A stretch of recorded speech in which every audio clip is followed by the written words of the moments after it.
Chapter 1. Abandoned, take these things and get lost. A small cloth bag fell to the ground in front of Gu Yundong. The mouth of the bag opened, revealing approximately 10 shriveled potatoes. Gu Yundong leaned against a large rock behind her. Her face was sallow and her body was weak. She looked up and saw a woman's somewhat mean face. She finally understood her current situation. She had transmigrated from the zombie-infested apocalypse to Jin Kingdom and transmigrated into the body of a 13-year-old farm girl with the same name as her. She had a father, a mother, a younger sister, and a younger brother. In the 17th year of Hongqing, Yongning Prefecture had no crops because of a drought. The commoners were struggling to survive, and large groups of refugees began to migrate to the nearby prefectures to seek survival. As for her entire family, they were on the way to escape, and they had already left Yongning Prefecture for more than half a month. The person in front of her who threw the potatoes at her with a charitable expression was the original host's step-grandmother, Mrs. Zhao. Beside her stood more than 10 people from second uncle and third uncle's families. All of them had cold gazes while looking at their refugee family of 4. Gu Yundong did not have any strength in her body. This was because she had been hungry for too long. Her head was still in a dizzy state, and she could not even straighten her body slightly. She looked away and ignored Mrs. Zhao. Her eyes swept across second uncle and third uncle's family, who were watching coldly from the side, and finally landed on old Gu, who was sitting on a rock. Grandma was a step-grandmother, but grandfather was her biological grandfather. Old Gu felt a little uncomfortable under her clear and piercing gaze. He coughed lightly and sighed softly after a while. Yundong, don't blame us. It's just that everyone is in trouble and we don't have much food left. Your family doesn't have a strong laborer, and your mother is mentally disabled. She can't do anything except eat and sleep. The world is too chaotic. Everyone can't even take care of their own families. We really don't have the energy to take care of you. You can only pray for yourself. This bag of potatoes is enough for your mother and the others to last for 2 days. You can think of a way yourself later. Whether you can survive or not is also the will of the heavens. Gu Yundong sneered secretly. She had lived in the apocalypse for 2 years and had long seen the evilness of human nature. Old Gu had clearly done something evil, but he still found an excuse to push it to the heavens. Wasn't he afraid of being struck by lightning? Unfortunately, she didn't have the strength now. Otherwise, why would she let him talk nonsense here? She was disdainful, but a small figure beside her stubbornly wiped his eyes and said with a slight choked voice, "We do have strong labor. My father disappeared to lure away the bandits. He will come back." You? Gu Yundong knew that he was the original owner's younger brother, Gu Yunshu. He was only 5 years old this year, but he looked to be only 3 or 4 years old. The original host's father was called Gu Dajiang. 2 days ago, they encountered a group of bandits. Gu Dajiang and her second uncle, Gu Dai, used themselves as bait to divert the bandits' attention and give them a chance to escape. Later, Gu Dai returned, but Gu Dajiang was nowhere to be found. In everyone's eyes, Gu Dajiang was most likely killed by that group of bandits. The little Gu Yunshu refused to believe it. He felt that his father was still alive and would definitely come back. Old Gu did not want to say anything else. He just waved his hand and said, "All right, that's all. Take care of yourselves." As he spoke, he paused. In the end, he could not bear to part with his grandson. He asked Gu Yunshu, "I can still bring you along. Why don't you come with us?" Mrs. Zhao, who was at the side, was unhappy. "Why bring him? We don't even have enough food ourselves. His portion is gone. If you want to follow, find your own food and eat dirt." Before she could finish speaking, Gu Yunshu had already grabbed Gu Yundong's hand. The corners of his mouth were pursed tightly. "I'm going with my eldest sister." Gu Yundong subconsciously wanted to retract her hand. She was not used to physical contact with people, especially in the apocalypse. It was almost instinctive to guard against people approaching her. However, she did not have much strength now. This little kid seemed to be afraid that he would be separated from her and held her fingers tightly. Because of this, Gu Yundong could clearly feel his small, thin and trembling hand.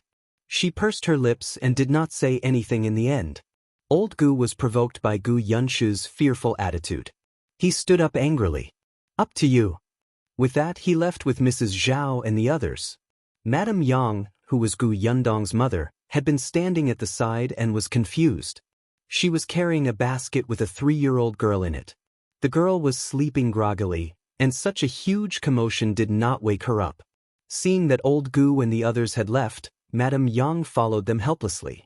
When she turned around and saw that Gu Yundong and Gu Yunshu were still in the same place, she hurriedly walked back and squatted beside her, asking in confusion, "Dong Dong? Let's go, let's go." Madame Yang wasn't very smart, but she knew people. She still didn't understand that the Gu family had abandoned her and her 3 daughters. She was just curious why the Gu family didn't wait for them. Gu Yundong was still recovering her strength. It was difficult for her to even speak now, and she had no patience to explain. On the other hand, Gu Yunshu comforted Madame Yang in a low voice. "Mother, eldest sister is tired. Let's leave later." Eldest sister had fainted previously. Because of this, Grandpa and the step-grandma finally had an excuse to leave their family. Gu Yunshu was worried. His father was not around, his eldest sister was sick, his mother was mentally disabled, and his younger sister was weak. He was now the only male in the family. Although he was only 5 years old, he had to take care of his family. Gu Yunshu tried his best to straighten his small body and looked at Gu Yundong, who had closed her eyes to rest. At this moment, Gu Yundong was actually happy. She had lived in the apocalypse for a year, and she had the mentality that every day she could survive was a good day. Although this place was also in a chaotic world, at least there were no zombies or mutated animals and plants here. After the disaster caused by the drought, her life would slowly improve. The future here was filled with hope. As for the original host's family, they had given her a chance to be reborn. As long as they did not cause trouble for her, Gu Yundong would treat it as repaying them and would not abandon them. Just as she was thinking about it, she suddenly heard hurried footsteps. She raised her head slightly and saw her second uncle, Gu Dai, who had returned. Chapter 2. Silver Gu Yundong did not have a good impression of this second uncle at all. Back then he and Gu Dajiang had lured the bandits away, but only he had returned. This made her think more about this and link Gu Dajiang's disappearance to him. Gu Dai ran to Gu Yundong's side and squatted down to tug at her sleeve without a word. "What are you doing?" Gu Yundong regained some strength and retracted her hand. "In any case, you're about to die soon. Don't waste the money your father left for you. It'll help you give it to your grandparents." Gu Dai picked up a stone beside him and threw it at her head. Gu Yundong only had time to curse before she fainted. "Eldest sister!" Gu Yunshu screamed and pounced over to slap Gu Dai crazily. Madame Yang also reacted. She put down the basket on her back and came up to scratch him. Gu Dai took 2 steps back from the 2 of them. Finally, he grabbed Gu Yunshu impatiently and grabbed his neck with one hand. He shouted at Madame Yang, who was about to pounce on him and bite him, "Stop. If you come any closer, I'll strangle your son to death." Madame Yang suddenly stopped. She hesitated and did not dare to go forward. She looked at her son and then at her unconscious daughter. Suddenly, she knelt down in front of Gu Dai. "Second uncle, please, I beg you. Put our shoe down. He hurts. He hurts." Gu Yunshu's face turned purple from the squeezing, and his eyes turned red. Tears welled up in his eyes and refused to fall. He ignored them and struggled frantically. "Mother, get up. Don't kneel. He's not human. He's a beast. He hit my sister and is trying to force us to die. I won't let him off even if I become a ghost." Gu Dai did not care about what he scolded. Without Madame Yang in the way, he walked back to Gu Yundong's side and pulled off her sleeve. He knew that his eldest brother had secretly given this niece some silver to protect herself. He had also accidentally seen Gu Yundong sewing the silver into her sleeve. That was why he had come back to get it. In any case, in this world, their family would definitely not live for more than a few days. Instead of letting this silver be buried with them, it was better for him to take it. Gu Dai had no qualms about it. He rolled up his sleeves and saw a tail of silver. His big brother was really scheming. He actually hid so much money secretly. After receiving the silver, Gu Dai threw Gu Yunshu away. Madame Yang quickly went forward to catch him to prevent him head from hitting the stone. "Ah Shu, mother is here. It doesn't hurt." Gu Yunshu almost couldn't breathe. After regaining his freedom, he finally began to pant heavily. Gu Dai stood up and glanced at them with a smug smile. "Don't blame me. It was your grandparents who decided to chase you away. I'm a junior, so I can only listen to them." After saying that, he snorted and strode in the direction of old Gu and the others. Old Gu had seen his second son leave. Now that he saw him return, he frowned slightly and asked, "Where did you go?" Gu Dai did not hide it from him. That girl still had money hidden on her. "I brought it to father and mother." Old Gu stopped in his tracks. "They only have so little food. Why did you still go? Why can't we go?" Before he could finish speaking, Madame Zhao couldn't help but scold. "I told you that your eldest son is dishonest. He didn't show filial piety to the two of us when he had money and even secretly gave it to his wife and daughter. This heartless thing. We worked so hard to raise him up, but we only raised such an ingrate. We should have beaten him to death long ago. So what if second brother took the money? Anyway, they won't be able to use it even if we gave it to her. Don't let it end up in someone else's hands. They might as well give it to us." Old Gu opened his mouth. After a long time, he sighed and said, "It's their bad luck." He tacitly agreed with Mrs. Zhao. Gu Dai put away the silver with a clear conscience. "Mother, I'll keep this silver for you. I'm young and strong, so it's not easy for me to lose it."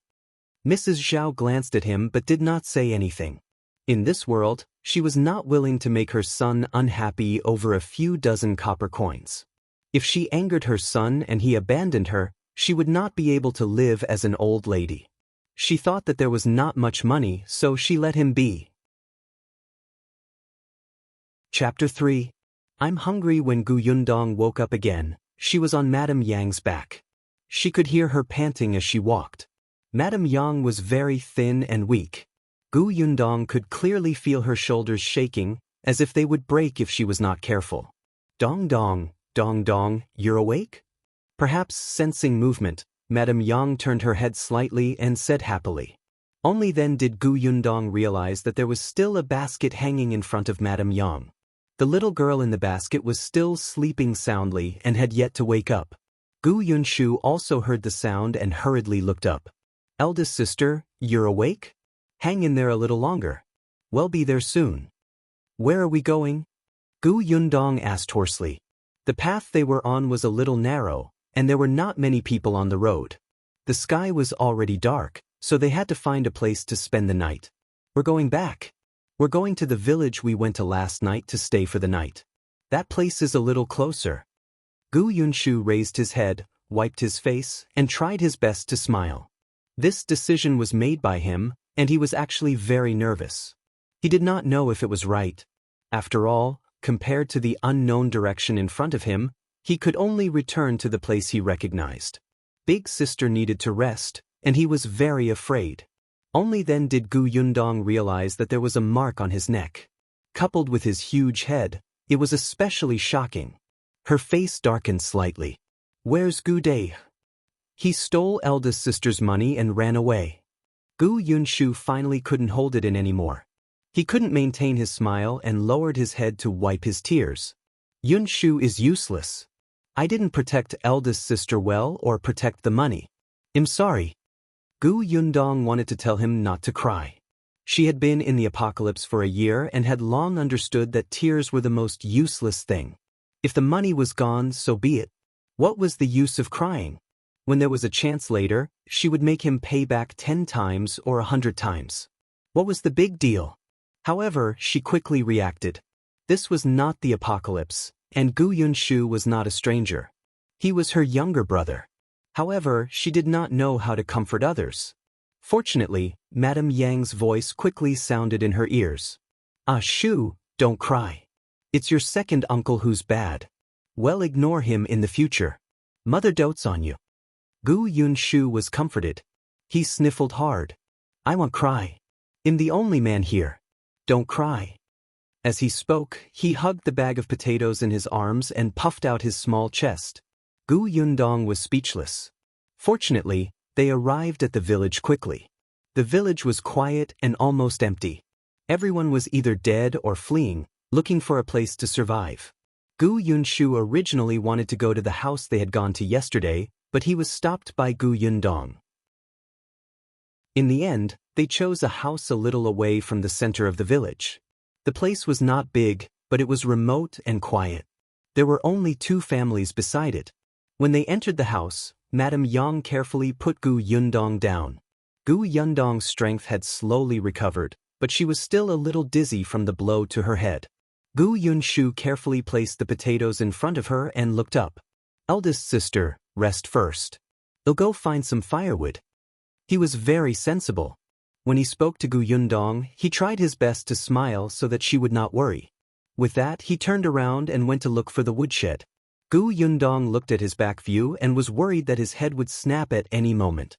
After a while, he came in with 2 thin bundles of firewood and called out to Madame Yang, "Mother, help me close the window." "Okay." Madame Yang was feeding Gu Yunko water from a bamboo jar.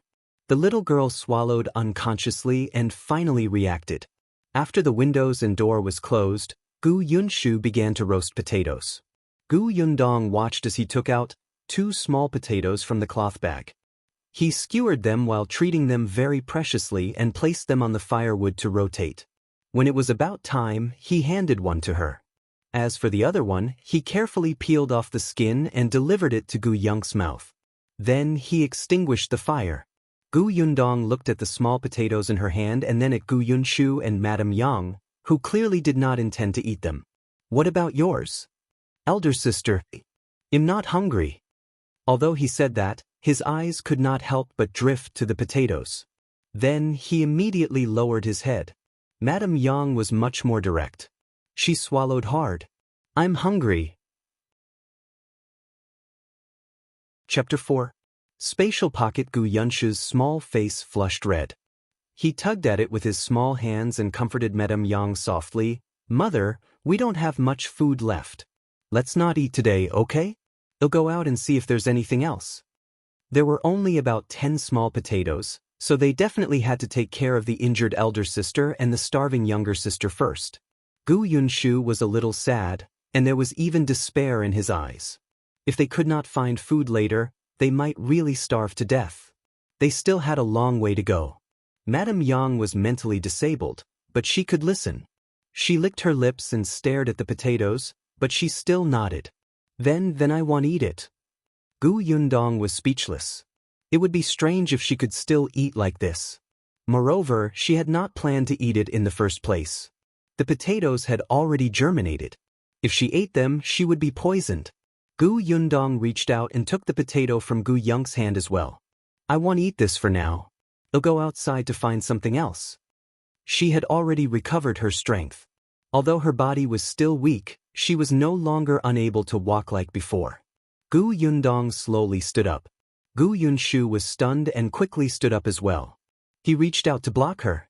"No, eldest sister, your health isn't good. I can do it. I'll go find her." "No need. You stay." Gu Yundong walked around him. "Big sister, stay." Gu Yundong's voice deepened. She actually did not have much patience, especially now that her stomach was empty, so she was a little irritable. Gu Yunshu was stunned. He had never seen his big sister like this. Her eyes were a little cold and stubborn. He could not help but put down his hand and nod obediently. He watched her leave in a daze. After leaving, Gu Yundong let out a sigh of relief. She was an orphan in her previous life and had been unlucky since she was young. Among the people she met, be it the director of the orphanage or the teachers of the school, their attitudes towards her were average or even bad. Hence, she was at a loss when she suddenly had a few family members who were concerned about her. Now, she was a little glad that she had separated from the Gu family. Other than her younger brother, younger sister, and the mentally disabled Madame Yang, there was no one else around her. No one suspected that the host had actually changed to her. Gu Yundong slowly walked to the corner of the house and looked around. It was quiet and there was no movement. Then she closed her eyes slightly and stopped breathing. In the next moment, a small bag of rice suddenly appeared in her hand. She smiled and her eyes lit up slightly. Sure enough, her spatial storage followed her. The supplies in her storage also followed her. She had unintentionally obtained this spatial storage space when the apocalypse first arrived. It was about the size of an acre, and time was still inside. What was placed inside was the same as when she took it out. When she first obtained this space, Gu Yundong began to collect resources. After all, no one knew when the apocalypse would end. If she wanted to survive, she had to have something to rely on. She had a lot of things in her spatial storage now. She did not lack rice, flour, or mineral water. With these things, what was there to be afraid of on the way to escape from the drought?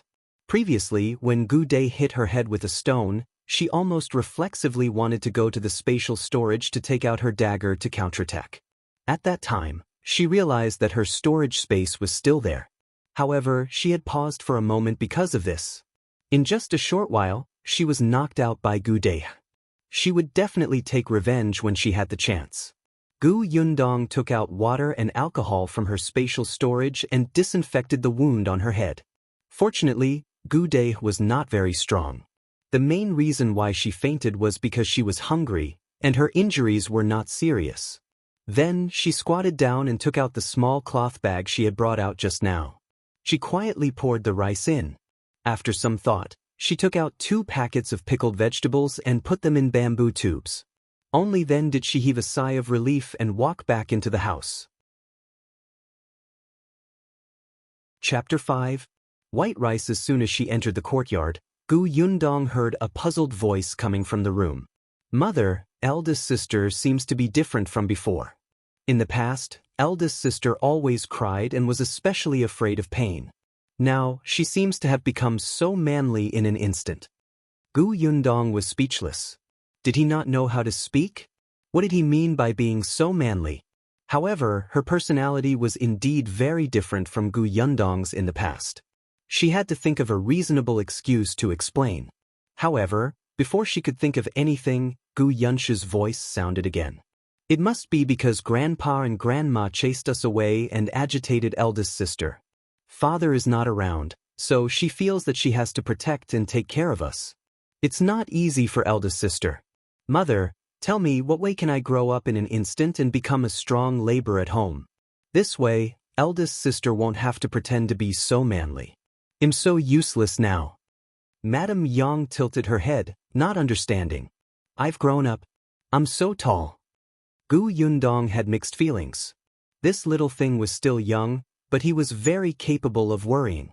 However, from his voice, she could tell that there was nothing wrong with his voice. It seemed that although the marks on his neck were shocking, Gu Dai had not really injured him. Gu Yundong lifted the things in her hand and stepped harder. The voices inside immediately stopped. She pushed open the door and saw Gu Yunshu standing in front of Madame Yang and Gu Yunka with his hands outstretched. His little face was tense and he looked vigilant. Seeing that it was her, he heaved a sigh of relief and smiled widely. Big sister, you're back? He shifted his gaze and saw the thing in her hand. His big eyes instantly lit up. Have you found something to eat? Okay. Gu Yundong placed the cloth bag on the ground. I'll go to the kitchen to see if there's any water. She turned around and went out again. There was definitely no water in this place. She was just pretending. She went to the kitchen to find a jar and took out the mineral water from her space to pour it in before returning to her room. In the room, Gu Yunshi's eyes were already wide open.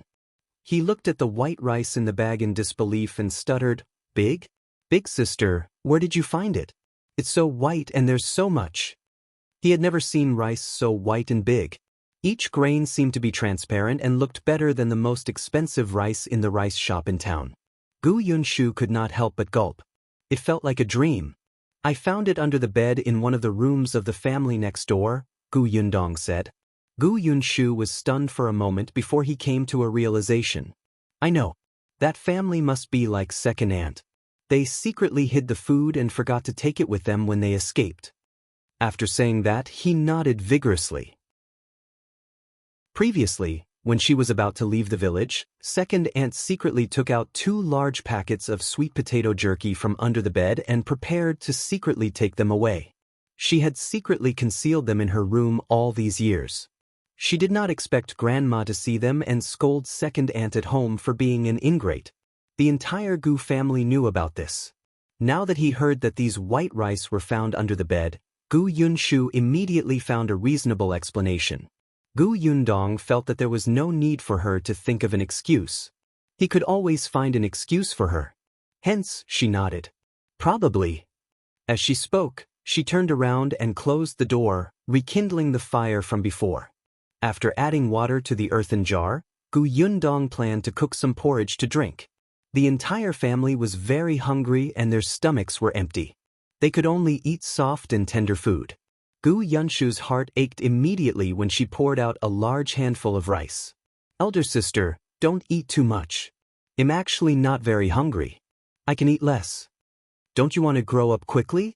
How can you grow up if you don't eat more? Gu Yunshu was stunned and immediately conflicted. He wanted to grow up quickly, but they did not have much food. If they ate too much now, what would happen in the future? He was in a dilemma, but Gu Yundong had already quickly cooked the porridge. Chapter 6. Subtle movement. Gu Yundong only heaved a sigh of satisfaction when she ate the warm porridge. Her body was too poor. Although she did not eat well in the apocalypse, she had a spatial storage long ago and collected a lot of supplies. Even if she was not as free to eat as in the apocalypse, she was much better off than most people. It was not a problem for her to eat until she was 70% full. However, here, even before fleeing the drought, the porridge they ate was only enough to fill their stomachs. There were not many rice grains at all. After fleeing the drought, they only had 1 meal a day. It was rare for them to eat to even 20% full. Big sister, it's so delicious. It smells so good. Gu Yunshu drank extremely slowly. He had never eaten such delicious porridge. It was sweet and fragrant. It was simply a delicacy in this world. His expression was too intoxicated. His little mouth was pouting, and he could not bear to swallow it. Madame Yang eagerly took 2 sips before carefully feeding Guyunka. The little girl did not have much strength. Now that she had eaten the porridge, her eyes lit up and the corners of her eyes curved. She immediately became energetic. It's delicious. At that moment, Gu Yundong felt inexplicably satisfied. This feeling was very unfamiliar. She could not help but cover her chest. It was rare for the family of 4 to have a sumptuous dinner. All of them felt extremely happy. They held their stomachs and lay on the ground, not wanting to move. Gu Yundong's stomach was no longer burning, and she had strength now. She finally had the strength to think about the rest of the journey. They did not lack food now. She had enough food in her spatial storage to support them until they reached the relatively rich prefecture capital. However, without transportation, they would definitely walk very slowly. The others' matters were fine, but what she was most worried about was that they would encounter bandits and starving desperate refugees. This was the greatest danger along the way. In particular, her family did not even have an adult man. In the eyes of others, they were easy to bully and could easily become the target of those with ulterior motives. It seemed that they could not take the main road anymore. At least, they could not walk to places with many people. When they left home, Gu Dajiang had told her about the routes and directions of the nearby prefecture cities. She more or less knew them. Speaking of Gu Dajiang, she did not know if he was dead or alive or where he was. Gu Yunshu was also thinking about his father, especially after eating a good meal. He couldn't help but wipe his eyes with his small hand. He raised his head and tried his best not to cry. Gu Yundong turned around and saw that his head looked like it was about to break. She was a little frightened. She quickly coughed lightly and said, "It's getting late. Rest early." She got the 3 of them to lie on the bed and took out the thin blanket from the basket to cover them. They had brought it from home. Madame Yang had always kept it in the basket on her body. Other than the young lady, Guyunka, there was also a thin blanket, 2 sets of clothes, and a bamboo tube filled with water. There was nothing else in the basket. Gu Yunshu lay down and realized that his eldest sister had not come over. He quickly sat up again. Eldest sister, aren't you going to sleep? I slept a lot during the day. I can't sleep now. Go to sleep. Oh. Gu Yunshu nodded and lay down in peace. After eating and drinking their fill, they slept especially quickly. Before long, the three of them's breathing stabilized. Gu Yundong sat down at the side. She had no intention of sleeping at all. In the apocalypse, as long as one stayed outside at night, one had to keep watch. Otherwise, she would not know when she would encounter danger. She had already developed a habit, and it was the same here. Fortunately, she was awake this night. Madame Yang and the others had only slept for an hour when she heard a subtle movement outside. Chapter 7. All should die. Gu Yundong suddenly opened her eyes and walked to the courtyard outside. The wall of the courtyard was not very tall. There was a sauce jar under the corner of the wall and a wooden board covering it. Gu Yundong slowly stepped on it, revealing half of her head to look out of the wall. She saw two tall men standing under the moonlight. One of them lowered his voice and said, "Keep your voice down. Don't wake them up." Another person rubbed his leg. "How would I know that there was a stone here? Didn't I accidentally trip?" Gu Yundong narrowed his eyes slightly. She had placed this stone before.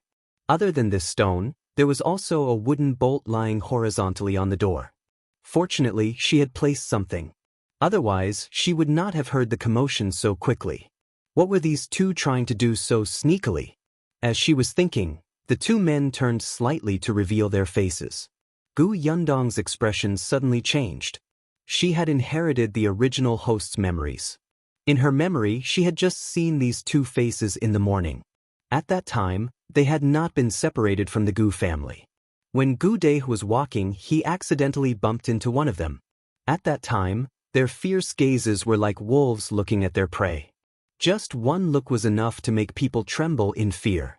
Gu Dai was scared and apologized profusely. The two of them kicked Gu Dai viciously before leaving.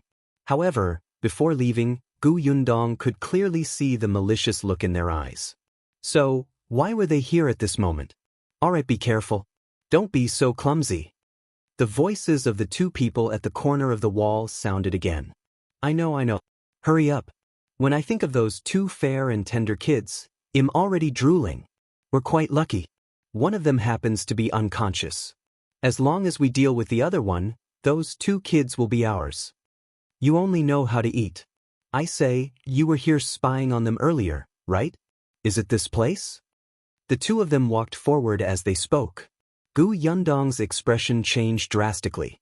Her hands and feet were cold, and she almost fell from the sauce jar uncontrollably. In just 2 sentences, there was a lot of information. In this chaotic world, there were naturally people who even ate their children. Gu Yundong had also stayed in the apocalypse for a year. She had even seen such people with her own eyes. No wonder their eyes were red and filled with malice. There was also a stench of decay on their bodies. So that was how it was. These two people were clearly addicted to eating human flesh. Gu Yundong's eyes gradually turned cold and cruel. There was even a hint of bloodlust. In her opinion, no matter what environment a human was in, they had to at least have the most basic morals. Otherwise, they would be worse than a beast who lived on instinct. And this was her bottom line. Moreover, from what they said, they were targeting her family. There were 4 people, 2 little children, and herself who had been carried in while unconscious. They only needed to deal with Madame Yang. All the more reason not to let them off. Gu Yundong watched as the two of them walked to the door of a house in front and quietly entered. She moved her arms and legs. Although her strength was slowly returning, her body was still very weak. Trying to kill 2 people in close combat was like committing suicide. Unfortunately, she did not get a gun in the apocalypse. Otherwise, long-range attacks could easily kill them. Wait a minute. She didn't have a gun, but she seemed to have a crossbow. She had accidentally seen it once when she was collecting supplies. However, there weren't many arrows and she rarely used it. Gu Yundong's eyes were filled with amusement as she jumped down from the wall. She quickly walked to the door of the house next door. The two of them had entered already and the courtyard door was not closed. Gu Yundong looked over and saw one of them standing in the courtyard. The other person was nowhere to be seen. Very well. One at a time. Gu Yundong adjusted the crossbow and aimed it at his neck. Chapter 8. Kill with a whoosh. The crossbow bolt suddenly shot towards the man's throat with lightning speed. After piercing through his neck, it nailed to the ground with a whoosh. The man didn't even have time to react. He just widened his eyes in disbelief and struggled to make a hee-hee sound. In the end, he fell to the ground with an indignant expression. Gu Yundong heaved a sigh of relief and carefully walked in with the crossbow. She had only taken 2 steps when she heard staggering footsteps coming from inside the house. Gu Yundong suddenly stopped in her tracks and aimed the crossbow in her hand at the door. Soon, a man stumbled out of the house. He covered his arm with one hand and blood flowed between his fingers. His face was filled with panic. When he walked to the courtyard, he wanted to call his companion, but when he turned around, he saw that his companion had already fallen to the ground and died with remaining grievances. Gu Yundong was surprised. She readied the crossbow in her hand. However, before she could aim, another man walked out of the house. That person was dressed in tight clothes, and his face was filled with a murderous aura. He held a sword in his hand, and blood was dripping from the tip of the sword. He immediately saw Gu Yundong standing there. He turned around and saw the man lying on the ground. He understood and nodded at her. "Thank you." Gu Yundong was speechless. So there was someone in the house? And from the looks of it, he was a very skilled martial artist. The man had already turned around and looked at the thief who had broken into his courtyard and tried to commit murder. The latter knelt on the ground in despair. "Please spare me, hero. I was blinded and didn't recognize you. I deserve to die. I'm a bastard. Let me go. I'm really hungry. I have no choice in this world." Before he could finish speaking, the man suddenly raised the sword in his hand and pierced his neck. That person only let out a short scream before falling to the ground without a sound. The 2 men worse than beasts were already dead, but Gu Yundong did not dare to relax. She stood face to face with the man and began to measure and assess the current situation. At this moment, another figure ran out of the house. It was a small boy that looked to be no more than 5 or 6 years old. "Uncle Gao, brother Bai is awake. Go in quickly." A soft and tender voice sounded. As soon as the little figure ran out, he hugged the man's thigh and raised his head to speak. Gao Feng immediately covered his eyes to prevent him from looking at the dead bodies of the 2 people on the ground. His cold and silent expression instantly changed, and his voice was as gentle as if he had become a different person. "Uncle Gao knows. Go in first and don't let your younger sister come out. Tell your brother Bai that I still have something to deal with. I'll be done soon." "Okay." The little boy nodded obediently. Gao Feng turned him around and he ran back. He did not even look at Gu Yundong standing in the courtyard. Gu Yundong's expression was as if she had been struck by lightning. She had made a mistake. The target of these 2 scumbags was not her family of 4, but the 4 people in this courtyard who also had 2 children. That's right, the 2 of them had mentioned fair and tender children previously. Her own younger brother and sister were skinny to the point of showing noticeable bones and could not be described as fair and tender. Gu Yundong quickly found his position. She put away the crossbow and said to Gao Feng with a serious expression, "There's no need to thank me. I just happened to hear what they said and knew that these 2 people were not good people. They were crazy enough to want to eat 2 little children. Anyone with a conscience would not sit back and do nothing. That's why I followed behind them and thought of helping you as much as I could." Chapter 9.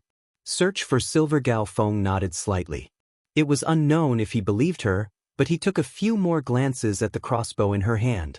Seeing that she hid it behind her, he tactfully retracted his gaze and said, "Miss, you're so considerate. These 2 really deserve to die. Since these 2 people are already dead, shall we split the things on them equally?" Gu Yundong did not mind taking things from the dead at all, especially in this world. However, Gao Feng was very disdainful. "I don't need it. Miss, just take it." Gu Yundong was just asking him out of courtesy. It was obvious that this Gao guy did not lack money.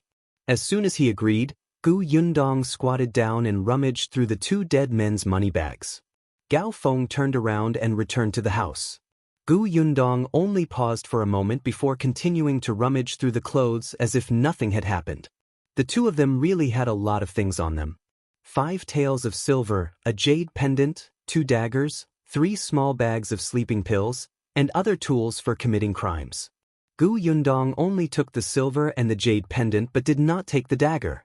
After thinking for a while, she brought the bags of sleeping pills with her. After plundering, she was about to leave when Gao Feng came out again with a cloth bag in his hand.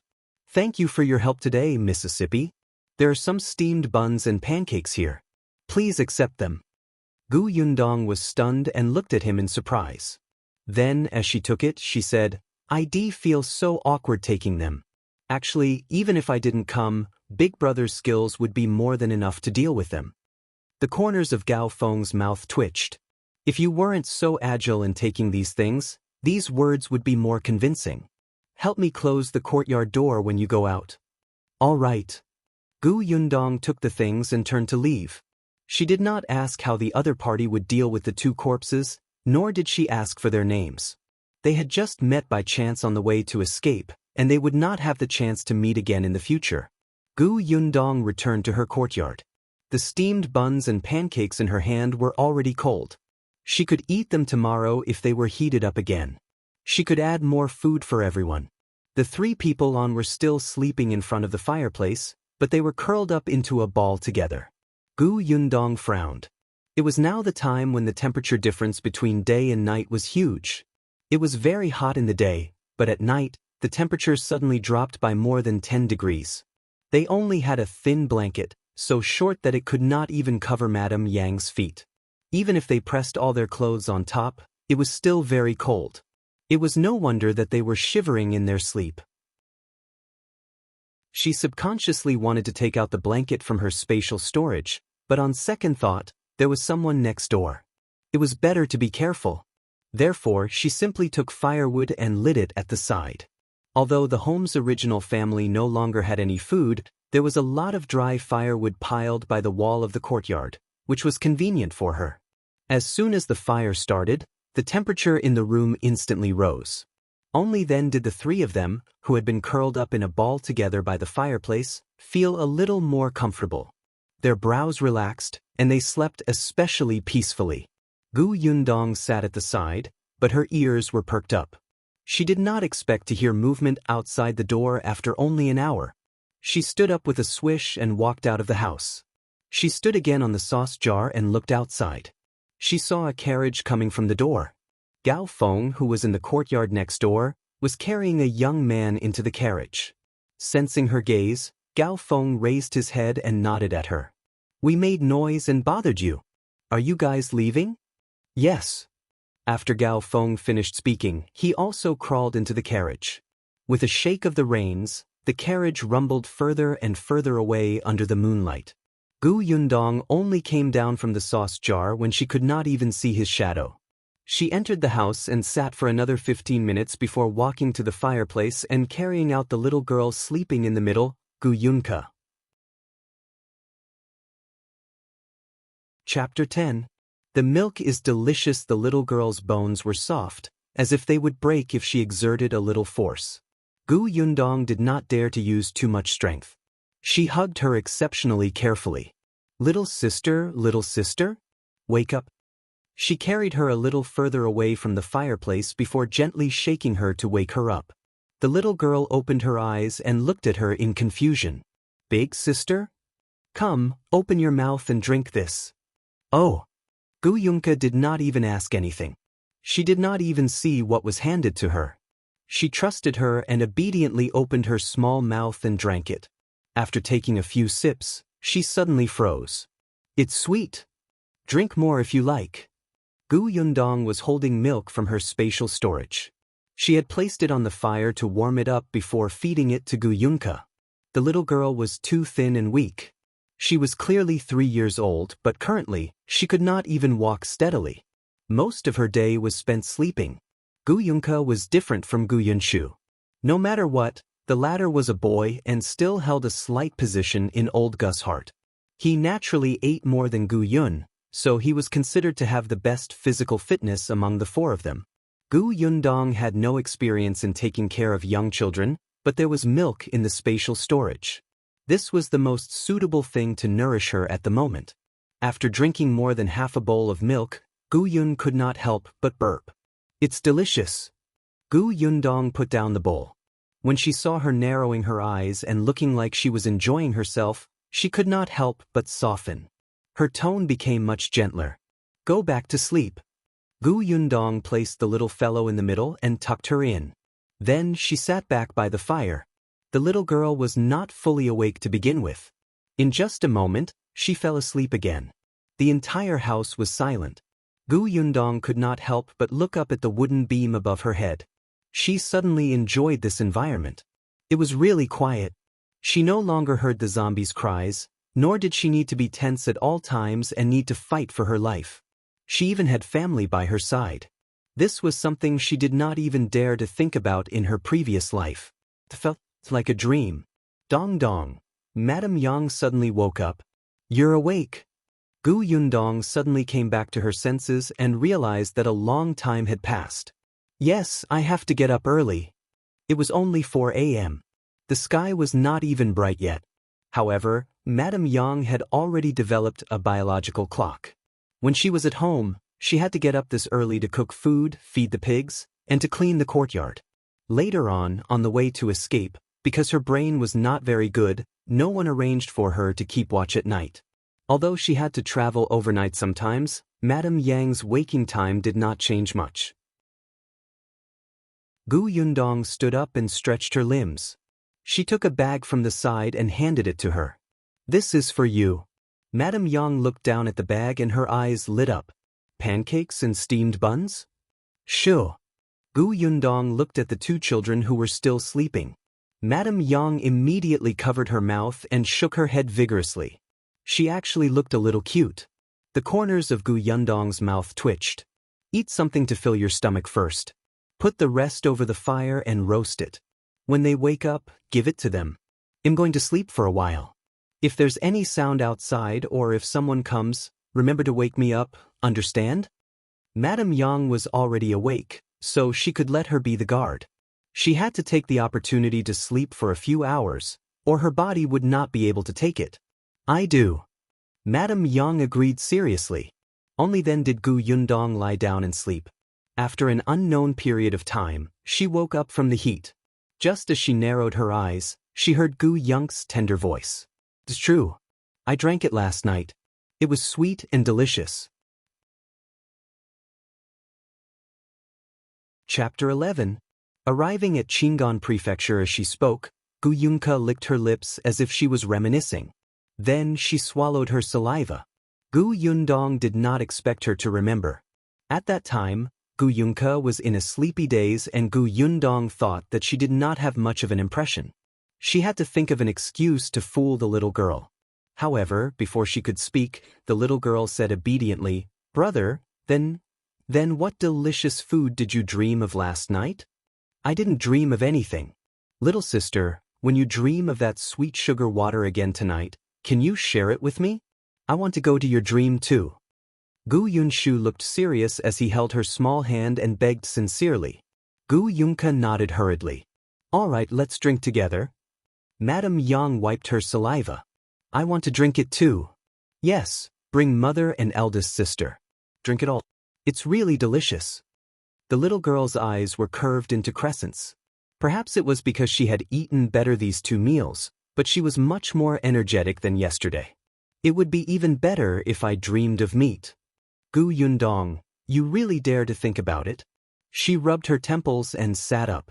Gu Yunshu, who had heard the commotion, immediately walked over. "Big sister, you're awake? What time is it?" 9 p.m. Gu Yundong was a little surprised. It was actually past 9 o'clock. No wonder she felt hot under the thin blanket. "Sister, why do we have pancakes and steamed buns?" He had just eaten one. "It smelled so good. The people next door gave it to me last night. I helped them a little and it was to thank us." Gu Yundong wiped his face and told them to pack up. It was time for them to leave. It was a little hot at this time, but there was nothing she could do. She was worried about no one keeping watch at night, so she could only keep guard herself. She would sleep when Madame Yang woke up, so they had less time to travel. Gu Yundong found another small basket in the courtyard and carried it on her back. She placed the bag of rice, steamed buns, and pancakes inside and even covered them with a blanket. In fact, she placed them in her spatial storage and would secretly took them out when she needed to. This way, the burden on Madame Yang would be less. She still carried Gu Yunka on her back in the basket. In fact, according to Gu Yundong's knowledge, Gu Yunshu was young and his bones had not grown well, and he was not suitable to walk for a long time. After a few days, when she recovered her strength, she could carry her younger sister. Her younger brother could be carried by Madame Yang for a while. The family of four set off again. Perhaps because they had something in their stomachs, their faces were no longer as gray as yesterday. Especially Gu Yunshu, the despair that seemed to be about to make him collapse yesterday could no longer be found. They walked very slowly and rested most of the time. They were not afraid with food in their hands. Gu Yundong focused on finding places with few people. It was too easy for the four of them to be targeted. But even so, the people they met looked at them with greed. Gu Yundong held a dagger in her hand. The dagger was deliberately smeared with blood. Whoever dared to approach her, she would smile bloodthirstily and ferociously at that person, scaring many tall and burly people into fleeing. There were also some who were not afraid of death. Gu Yundong did not show any mercy. After walking for a few days, they were safe and did not get robbed. Sometimes they would stay in the wilderness. At times like this, Gu Yundong would be exceptionally cautious. After a few times, Gu Yunshu realized that his eldest sister kept watch every night and did not dare to sleep. His heart ached and he felt terrible, so he insisted on switching places with her. Gu Yundong rejected him firmly and coldly. She was worried about letting such a young child guard the night. A child's sleepiness was not something he could control by himself. He would fall asleep quickly if he got sleepy. She would rather set off later and travel slower than take this risk. She only had one life. After traveling slowly for another month, they finally arrived at Qingan Prefecture. Chapter 12. Father Gu Dajiang. After arriving at Qingan Prefecture, they could finally rest. Gu Yundong looked up at the tall city gate and wiped her messy hair. She looked extremely disheveled now. Her hair was disheveled and her face was sloppy. If one did not look carefully, they would not be able to tell if she was a man or a woman. However, it was also because of this that she could hide her completely different healthy expression from others who were all pale and skinny from starvation. Eldest sister, will father be inside? Gu Yunshu stood beside her and held her hand as he asked softly. Gu Yundong was getting more and more used to their touch. She did not feel like his soft little hand would break like before. At this moment, she looked at the city wall calmly and said, "Maybe. Father will definitely be inside. I know." Gu Yunshu tightened his grip and said very firmly, "He made a promise with us. He won't go back on his word." Gu Yundong lowered her head and looked at his big head. Although his food had improved a little in the past month, she could not let him gain too much weight in a world where everyone was thin. In addition, the little guy was always worried that they would use up their food in advance, so he ate very little. He looked like he still had a big head and a small body. Seeing his tightly pursed lips, Gu Yundong could not bear to dampen his spirits. Speaking of which, her father, Gu Dajiang, was really a very far-sighted person. From the day he began to escape from the drought, he had drawn a road map for all the places they might pass by and taught all the children in detail. Be it her, the 3-year-old Gu Yunka, or even Madame Yang, who did not understand at all, he would repeatedly remind them, thinking that as long as they remembered a little, they might be able to use the knowledge. Moreover, there were many families on the way to escape who would get separated in the chaos. Who knew when someone would end up being alone? When that time came, they would wait in Qingan Prefecture. They would eventually reunite. His guess was right. However, the only person who was alone had become himself. In Gu Yundong's opinion, Gu Dajiang was most likely doomed. However, the other three had high hopes that their seemingly omnipotent father, husband, would definitely escape safely. Gu Yundong felt that it was good to have a glimmer of hope. Unfortunately, communication and transportation were inconvenient now. It would be difficult to reunite the family. Let's go and ask how to enter the city. The city gate was tightly shut, but there were many people outside the city gate. There were even people who had set up tents or thatched houses outside. But with just one look, all their faces were pale and their bodies swayed weakly. Gu Yundong held her younger brother's hand while Madame Yang followed behind them with Gu Yunka on her back.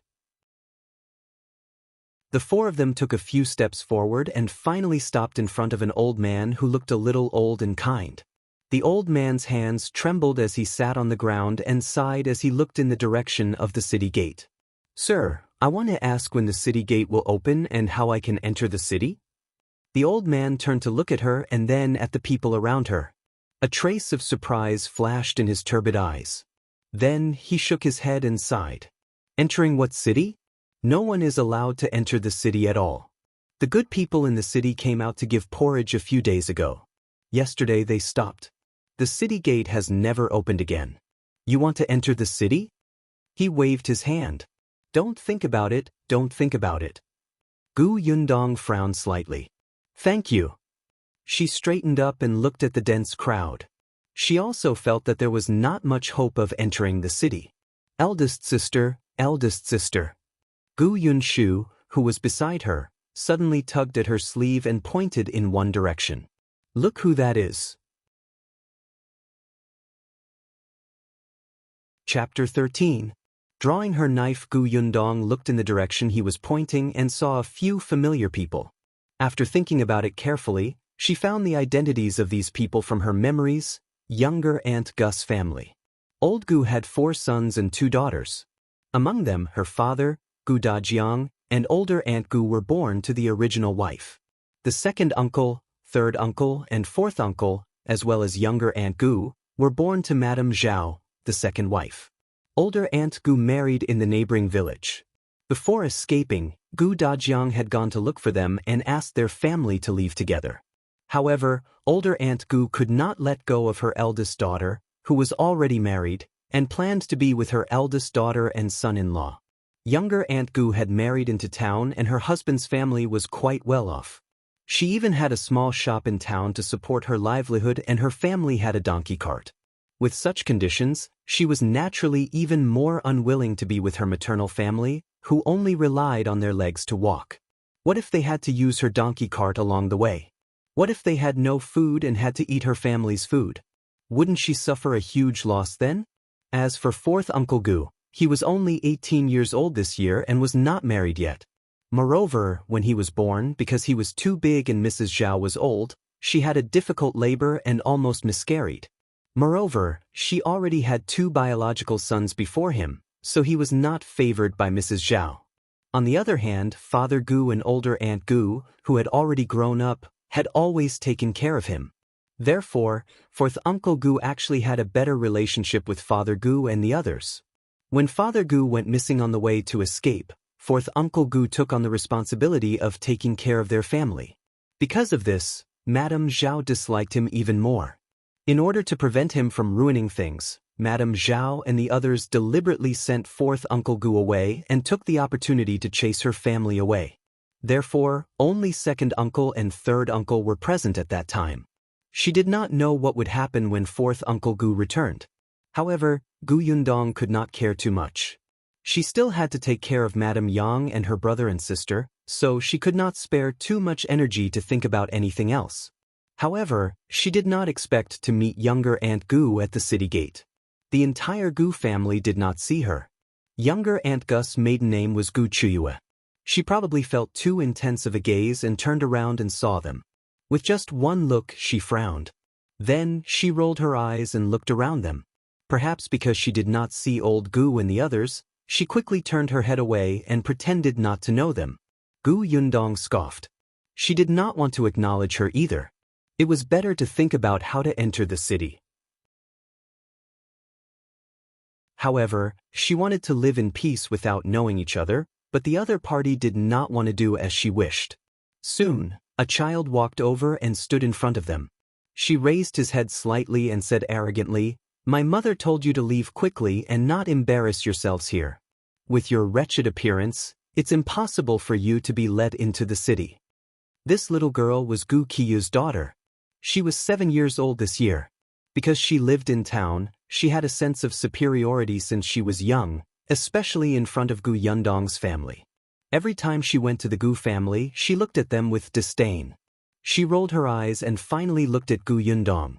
"But if you beg me, I can consider bringing you along. But you have to follow behind me as my maid and serve me tea and water. From now on, you have to serve me well. This way, I can give you half a coarse steamed bun every day." It was obvious that she had added the last sentence herself. She had long wanted a maidservant to follow her. On the way, she had encountered people selling their children. Their words sounded very nice. They said that they could be beaten and scolded as you pleased as long as you gave them water to drink. However, her parents said that it was not worth it to buy servants now. On the way, they would have to take care of other people's food and drinks. They would buy a servant for her when they reached the city. Weren't they about to enter the city? There was already a perfect servant waiting for her here. Gu Yundong looked at her smug expression and silently took out the knife in her sleeve. Chapter 14. Yundong teaches her brother. "Come, repeat what you said just now. I didn't hear you clearly." Gu Yundong gestured with her knife and looked at the little girl opposite her with a smile. The latter looked at the knife in horror and her face turned pale. She could not help but swallow her saliva. What do you want to do?" "I'm not trying to do anything. Don't be nervous. Be good and say what you said just now. Don't be afraid. I won't cut you." Before she could finish speaking, the other party was so frightened that she took 2 steps back. She lost her balance and fell to the ground. However, Gu Yundong took a step towards her. The knife's light approached her like a ferocious ghost. The little girl immediately screamed and cried. She stood up in a hurry and ran away while crying. Gu Yundong shook her head. "She's as brave as a mouse. How dare she ask me to be her maid?" "Big sister, what should we do?" Gu Yunshu asked worriedly. "What do you mean?" Fu Longji said that younger aunt asked her to pass the message. Younger aunt is an elder. Gu Yundong raised her eyebrows and reached out to pat his small shoulder. She said solemnly, "You treat her as your aunt, but does she treat you as her nephew? Every time she sees us, she either hits us or scolds us or mocks us. She doesn't even treat our father as her elder brother. How can she be considered our elder? Didn't father teach us that we can't repay others treating us badly with kindness? Well, treat her the way others treat us. Yunshu, remember, we don't take the initiative to provoke others, but if others dare to bully us, we can't stand still and not retaliate. Do you understand?" Gu Yunshu nodded as if he understood. After thinking for a while in a daze, he understood. Younger aunt doesn't act like an elder. Fu Longji doesn't treat our parents like she is a junior. I know what to do. Gu Yundong nodded in satisfaction. Then she saw him clench his fists and say, "The next time she comes, I'll spit on her." The corners of Gu Yundong's mouth twitched. She coughed lightly. "Well, spitting on her is too rude. We can resolve the matter in a more refined manner." Gu Yunshu blinked. "How so?" As he spoke, he saw Gu Chiyue walking over angrily with Fu Longji. Before she could approach, she started scolding, "Gu Yundong, you motherless thing. How dare you bully my Longji? Without your grandparents around, you don't think much of me, your aunt, right? I'll teach you the rules on your grandparents' behalf today, lest you don't even understand the most basic filial piety towards your elders. In the future, you'll embarrass the Gu family and become a joke if word gets out." As Gu Chiyue spoke, she swung her hand and was about to slap Gu Yundong's face. However, halfway through her hand stopped. She looked at the dagger blocking her way and shivered. She couldn't hit no matter what. "Gu Yundong, do you know whose blood this is?" Gu Yundong waved the dagger in his hand. Yesterday, the blood on it was still bright red. Today, it has turned dark, and the smell of blood is not very strong. But I think someone who is not blind can still see it, right? What do you want to do? I don't want to do anything. I just feel that there are so many self-righteous fools in this world. Yesterday, I met two of them. Not only did they want to snatch my things, but they also wanted to drag my sister and brother away to sell them. I took out this dagger at that time and aimed it at someone's neck. Chapter 15. Younger aunt is nothing. Gu Chiyue screamed and looked at Gu Yundong as if she did not know her. She took a deep breath. You're crazy. I'm your aunt. In this world, even one's own son can't compare to half a bag of food. Younger aunt, you're nothing. Gu Yundong said coldly and approached her step by step. The dagger was also getting closer. Gu Chiyue could smell the blood on the dagger. She hurriedly took a few steps back and tightened her grip on her daughter's hand. Her heart was beating rapidly. This is the city gate. Everyone is watching. If you commit murder, you won't be able to escape. Let me tell you, as long as you apologize to Lanji and apologize properly, as long as Lanji forgives you, today's matter will be over. Gu Yundong looked around. There were indeed many people looking at them, but their eyes were numb as they watched the farce without moving. She felt that Gu Chiyue was too naive. Then do you want to try? Or, ask Fu Lanji if she dares to make me apologize.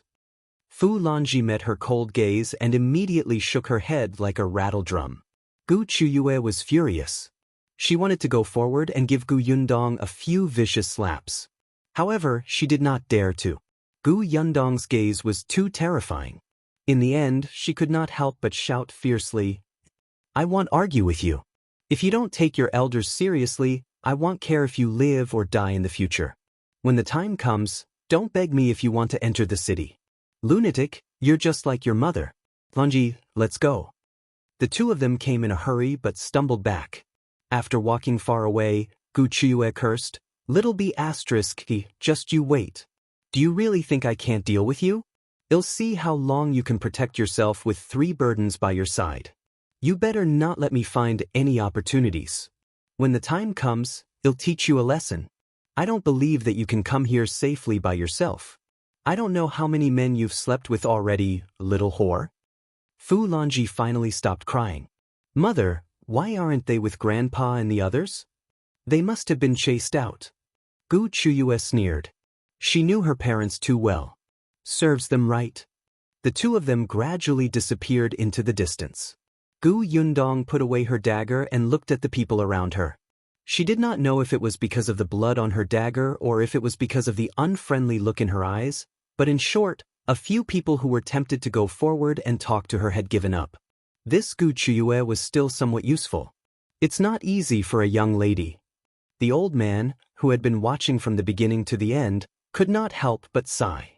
But in this case, you don't even have a relative who can help you. You have to be careful. Sir, do you think that they will help us if I apologize to them or beg for mercy or serve them tea? Gu Yundong smiled and did not mind. The old man was stunned for a moment. That's true. After scaring younger Aunt Gu and her daughter away, Gu Yundong could finally calm down and begin to observe the large number of refugees outside the city gate. There were too many people and the road was packed. They walked slowly and were already standing at the periphery. However, there were still many refugees coming this way on the road behind them. Gu Yundong glanced around and frowned when she saw people gathered in 2s and 3s not far away. Something was wrong. Something was very wrong.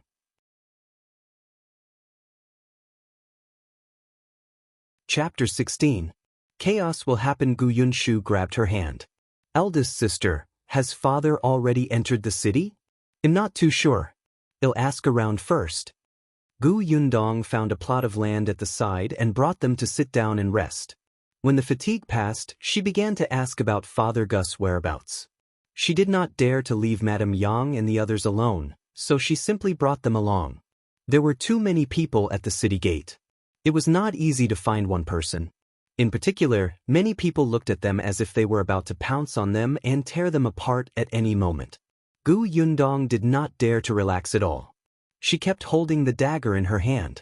However, after walking through more than half of the refugee area, there was no gain at all. Not to mention Father Gu, even old Gu and the others seemed to have disappeared. Gu Yunke, who was hanging in the basket in front of Madame Yang, was already so hungry that her stomach was rumbling. After holding it in for a long time, she finally couldn't help but poke out half of her head. "Big sister, I'm hungry." Before Gu Yundong could speak, Gu Yunshu had already comforted her. "Little sister, we don't have anything to eat, so we have to find father quickly. Perhaps he has something to eat." "Really?" Gu Yunke swallowed, and her eyes lit up slightly. Gu Yunshu nodded heavily. "Yes, so can you bear with it?" Their conversation was neither loud nor soft, and the people nearby could hear it. Gu Yundong raised her eyebrows in surprise.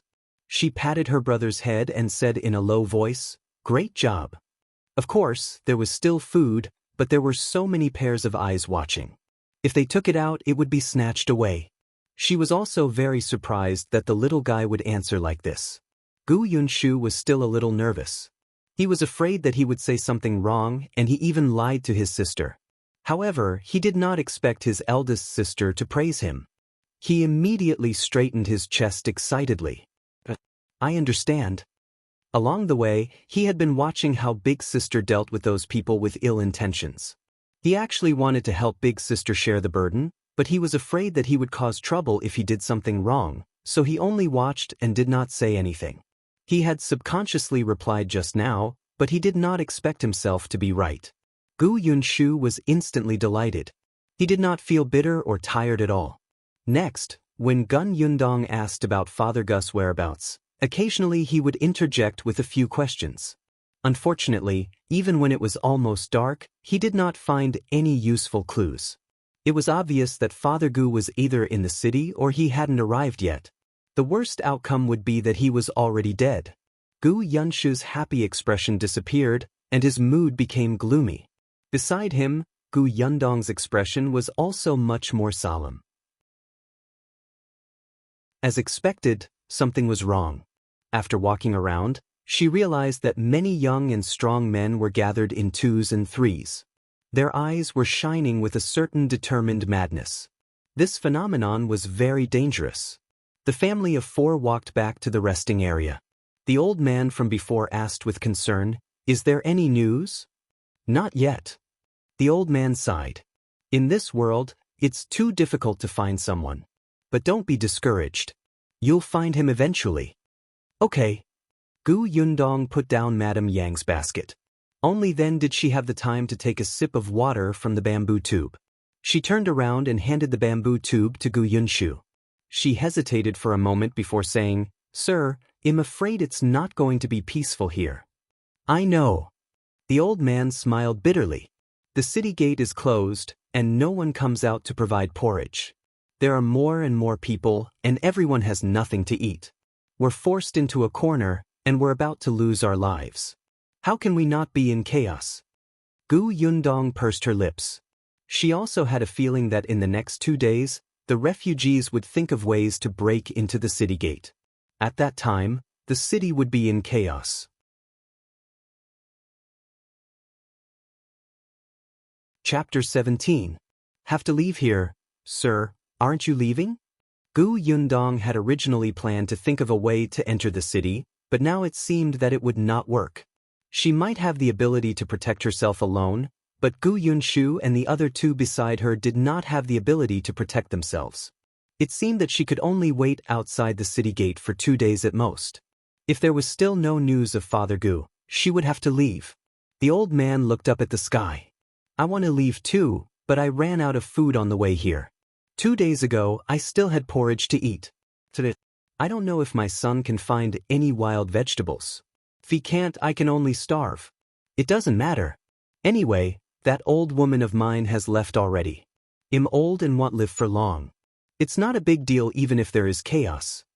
Only then did Gu Yundong learn that this old man's family had escaped from their hometown. On the way, his wife and daughter-in-law had starved to death in order to save them a mouthful of food. Now, only the old man, his son, and his 16-year-old grandson were left. Now, his son and grandson were looking for food outside. However, it was already so late and they had yet to return. He did not know if they had found anything. Girl, if you can leave, leave. Don't think that so many people here are all just waiting for death. Most of them are looking forward to this chaos. As long as the city is in chaos and the city gate opens, they can enter the city. They might even have food to eat and won't starve to death. They were at the end of their rope. Even if they knew that this was a matter of possibly losing their heads, they still wanted to give it a try. Gu Yundong fell silent. After a while, she led Madame Yang and the other two to the side and sat down. After a while, she turned her head and met Gu Yunshu's puzzled gaze. She said softly, "Yunshu, let's wait another day. Regardless of whether we hear from father or not, we have to leave then." Is it because a fight is about to break out here? He had heard the old man's words. That's right. Gu Yunshu lowered his head with a lonely expression. He wiped his eyes fiercely with the back of his hand. After a while, he said in a choked voice, "I'll listen to big sister. You're a good boy. I know we're still young and can't run fast. If we fight, we'll drag eldest sister down. Then, let's wait until there's no more fighting here before looking for father, okay?" Gu Yunshu was really very sensible. Gu Yundong had actually seen many brats before. For example, Fu Lanji was a few years older than Gu Yunshu, but she had a bad personality. Gu Yundong felt really awkward about such a sensible and obedient child. She felt like spoiling him. This kind of emotion had never happened before to her, but during this period of time, after interacting with the Gu siblings, it often appeared and occupied her heart. These two children were growing on her. Gu Yundong took a deep breath and nodded. "All right, I promise you." Gu Yunshu tried his best to smile. "I'll grow up quickly. Eldest sister." Gu Yunka was still young. She felt that eldest sister and second brother's explanation was too complicated. She did not understand. She only tilted her head and asked curiously, "You're not looking for father anymore? But Kiki's stomach is so hungry. Didn't they say that they could eat after finding their father?" Gu Yundong pinched her tender face. This little thing was a little foodie. She could eat anything that was given to her. In her dreams at night, the content was all about food. It was also strange. In the past, when she was at the Gu family, Madame Zhao had never given her a full meal. How could she hold back and not say anything? Gu Yundong took another bamboo tube at the side, opened the lid, and brought it to Gu Yunk's mouth. Half of her body blocked others' vision. "If you're hungry, drink some water. Tomorrow, eldest sister will think of a way to find food." Saya. Although she called it water, it was actually porridge in the bamboo tube. There were not many rice grains, but at least it could fill one's stomach. She added white sugar to the porridge, and the little girl immediately smiled after drinking it.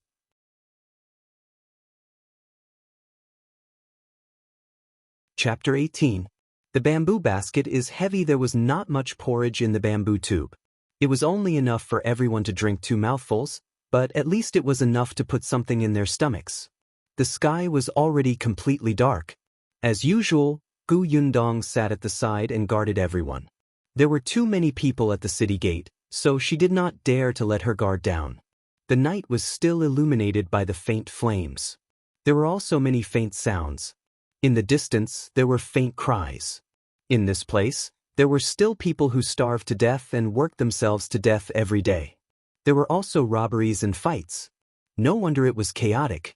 If the magistrate officials in the city did not think of a way to solve the problem, the small chaos would eventually cause a huge disaster. "Girl?"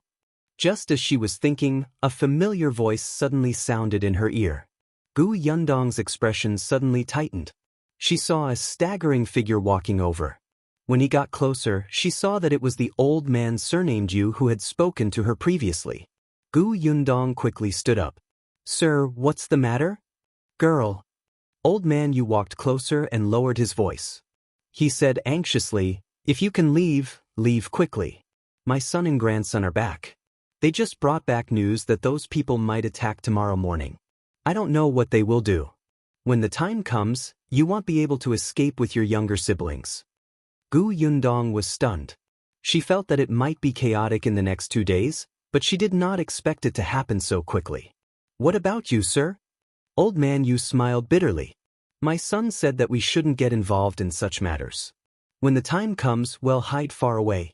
As for the future, we'll take it one step at a time. All right, girl, leave quickly.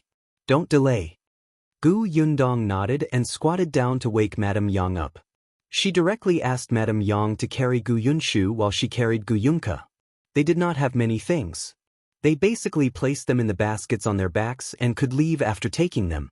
Gu Yundong also realized that a few families were quietly preparing to leave not far away. It seemed that they had received the news and did not want to get involved. Madame Yang was still in a daze, but at least she was obedient. When her daughter asked her to leave, she immediately followed. The few of them passed by the place where old man Yu was resting. Gu Yundong saw his equally skinny son and grandson. The two of them were quite friendly to her and nodded slightly. Gu Yundong also nodded. However, she paused when she reached the place where they had placed their bamboo baskets before leaving. Old man Yu sent them off. This place is close to Wanqing province. Be careful on the way. Take care too. After a pause, she added, go back and take a look at your bamboo basket.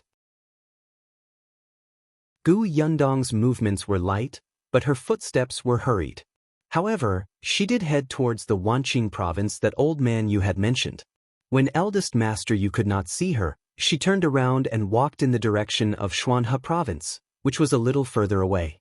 If this place was in chaos, many people would definitely escape to Wanqing province. The chaos here might even affect the other side. She had food on hand. No matter where she went, she would not starve to death on the way. It was safer to go to a safer place. Xuanhe Prefecture was her first choice at the moment. Old man Yu waited until they could no longer be seen before turning around to go back. His son came over and helped him sit down. Is that family the people father mentioned earlier? I really can't tell that they have the ability to escape to this place. That girl is ruthless. I admire her for her strength, just like when your mother was young. Old man Yu wiped his eyes and chuckled. Let's go and hide in the mountains. Okay. Old man Yes' son asked his own son to support his father while he carried the bamboo basket. Uncle Yu was stunned that he did not carry it on his back successfully the first time. Strange, why is this bamboo basket so heavy?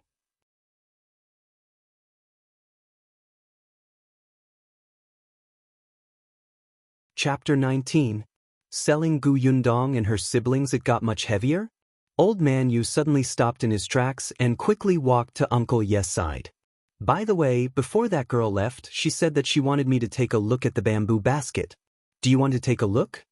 Old man Yu and his son looked at each other. They put down the bamboo basket and opened a piece of clothing covering it. In the next moment, they saw an unfamiliar cloth bag placed inside. Old man Yu had a guess in his heart. He squeezed past his dilly-dallying son and tore open the cloth bag. He saw that the bag was filled with yams and potatoes. The three of them sucked in a breath of cold air. Old man Yu even closed the cloth bag and covered it with his original clothes while trembling. Father. Uncle Yu swallowed hard. This is from that girl, Shu. Old man Yu quickly looked around. When he saw that no one was paying attention, he heaved a sigh of relief. This girl is repaying me for sending her news out of kindness. She distinguishes between gratitude and grudges. It's fine if we accept it. Don't make a fuss. If there's a chance in the future, well, thank her again. The father and son nodded repeatedly, and their eyes lit up. Father, now that we have these, we can go to Wanqing province. Yes, to Wanqing province. Old man Yu had a smile on his face. He no longer had the gloomy expression from before. Although this food could only last for 7 to 8 days, there would always be food to be found on the way to Wanqing province. The three of them quickly confirmed the route and began to set off in the direction of Wanqing province. However, they all had a question in their hearts. When did that girl stuff the food into their bamboo basket? Gu Yundong and the Yu family's grandfather, son, and grandson left the city gate one after another. Just as they left, a few sneaky men quietly came to the place where Gu Yundong had rested. However, there was no one there anymore. The few of them searched around but could not find anyone. One of them grabbed a young man's collar. Where is he? Didn't you say that your nephew and niece are here? The young man's name was Fu Ming, and he was Gu Qiu's husband. At this moment, he also had a look of anger on his face. However, when he faced the fierce man, he immediately said obsequiously, "Master Qian, I'm not lying to you. They were really here. My little niece is only 3 years old, and my little nephew is only 5 years old. They're both good-looking. You can bring them back and train them well.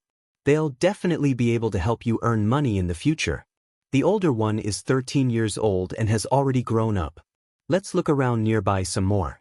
They'll definitely be here." Master Qian and the others were all hired thugs from the Qin Tower's Chu Pavilion in the city. They knew that there were many refugees outside the city recently, and there were also many people selling their children. Some people only needed a few sweet potatoes to push their biological children away. Master Qian had already found many boys and girls. They were all good-looking and would be of great use in the future if they were nurtured well in the pavilion. After Fu Ming found out about this person, he listened to Gu Qiu and thought of selling his nephew and niece so that Master Qian could bring his family into the city. His nephew and nieces were all good-looking, and there were 3 of them. They were enough. Master Qian said that they had to have a clear background. If they didn't have a backer, it would be best if they came out of a poor ditch and were the type who could die without anyone caring. They didn't want to have endless trouble in the future. Wouldn't Gu Yundong and her brother and sister fit the bill perfectly? So what if Gu Yundong had a dagger in her hand? That was just to scare people. When she met people like Master Qian, she could only be at the mercy of others. But now, where was she? Could it be that she had received the news in advance? As he was thinking, he saw Gu Qiu running over hurriedly. "I saw Gu Yundong and the rest walking in that direction. Hurry up and chase after them."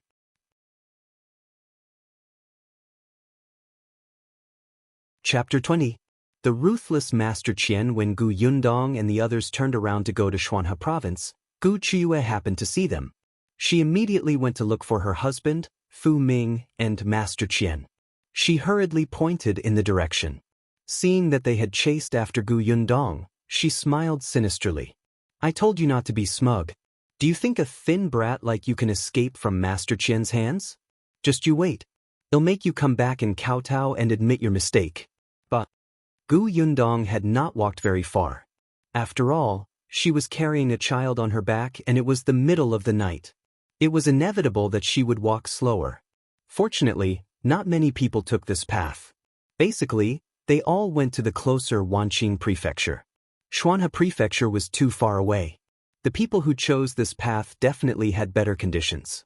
Most of them still had transportation tools from before. Gu Yundong and the others were the only ones who walked over on foot. She had to check later if there were any cars in the spatial storage that they could use. But because of this, when she heard footsteps running over from behind, Gu Yundong's first instinct was to tense up and cautiously hide behind a nearby slope with Madame Yang. Just as they hid themselves, Master Qian, Fu Ming, and the others arrived. 1, 2, 3, 4, 5. Under the moonlight, 5 figures swayed, and they all seemed to be men. Gu Yundong instantly held his breath. The next moment, he heard one of the men's impatient voices. "Didn't you say that there was someone's shadow ahead? Where is it? There's not even a ghost shadow."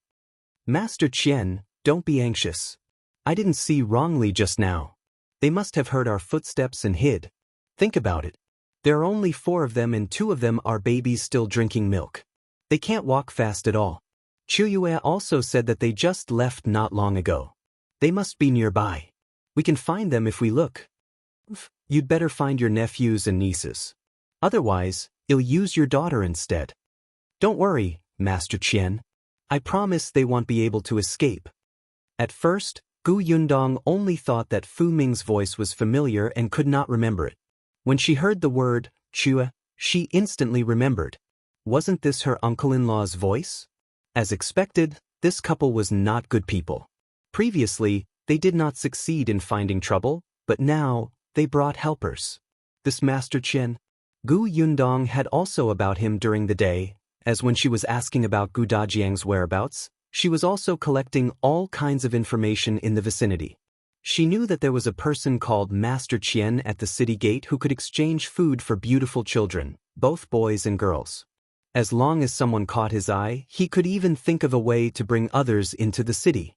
This Master Qian was quite famous and ruthless. It was said that a child once wanted to escape and was tortured to death in front of everyone. If anyone disobeyed, he would whip them until they knelt down and begged for mercy. He was not only torturing the human body, but also destroying the mental dignity. Gu Chuyue and Fu Ming were going to sell them to such a person? Gu Yundong's face was ashen. This couple was indeed a match made in heaven. No wonder they liked each other. Since that was the case, they could not blame her. Gu Yundong lowered her voice and said to Madame Yang and Gu Yunshu, who had already woken up, "Be good and hide here. No matter what happens, you're not allowed to come out or make a sound." Madame Yang and Gu Yunshu had already developed the habit of being obedient along the way. When they heard this, they immediately nodded. On the other side, Master Qian also waved at his subordinates. "Go and look around."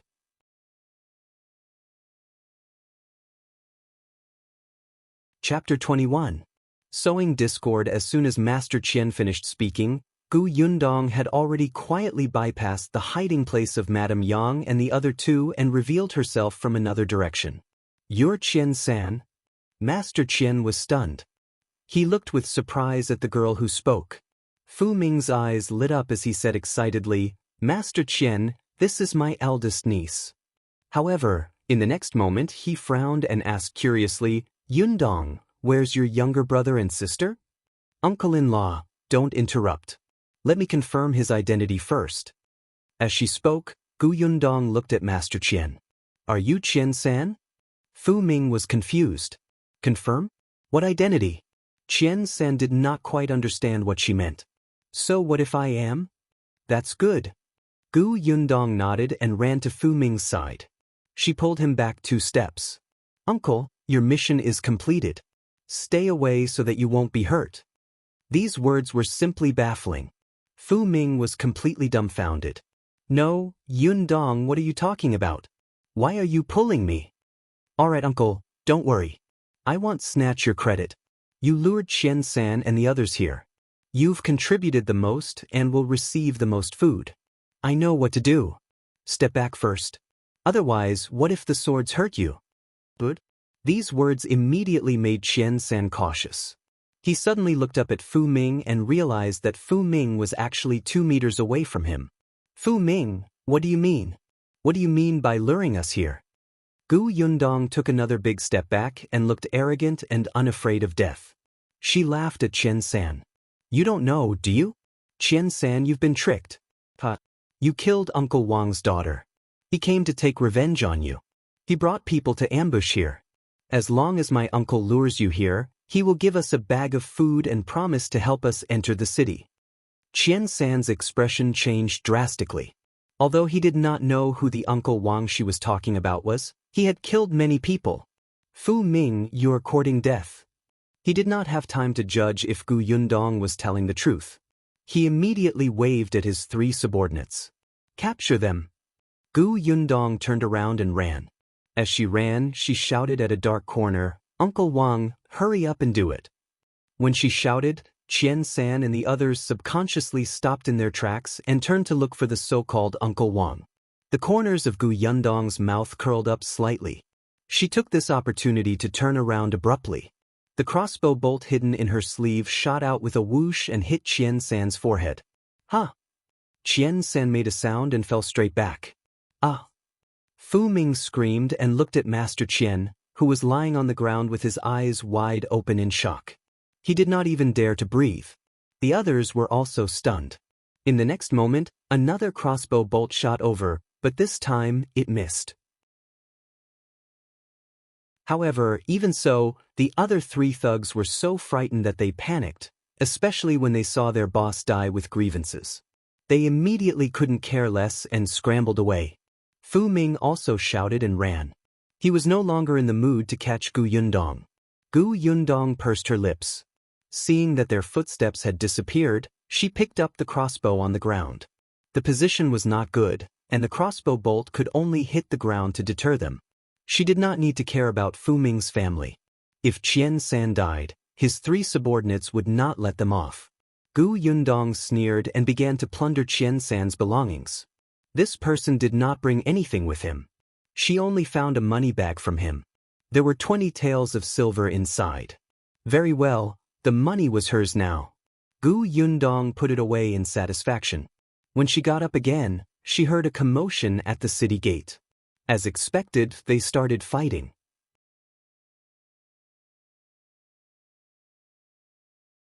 Chapter 22.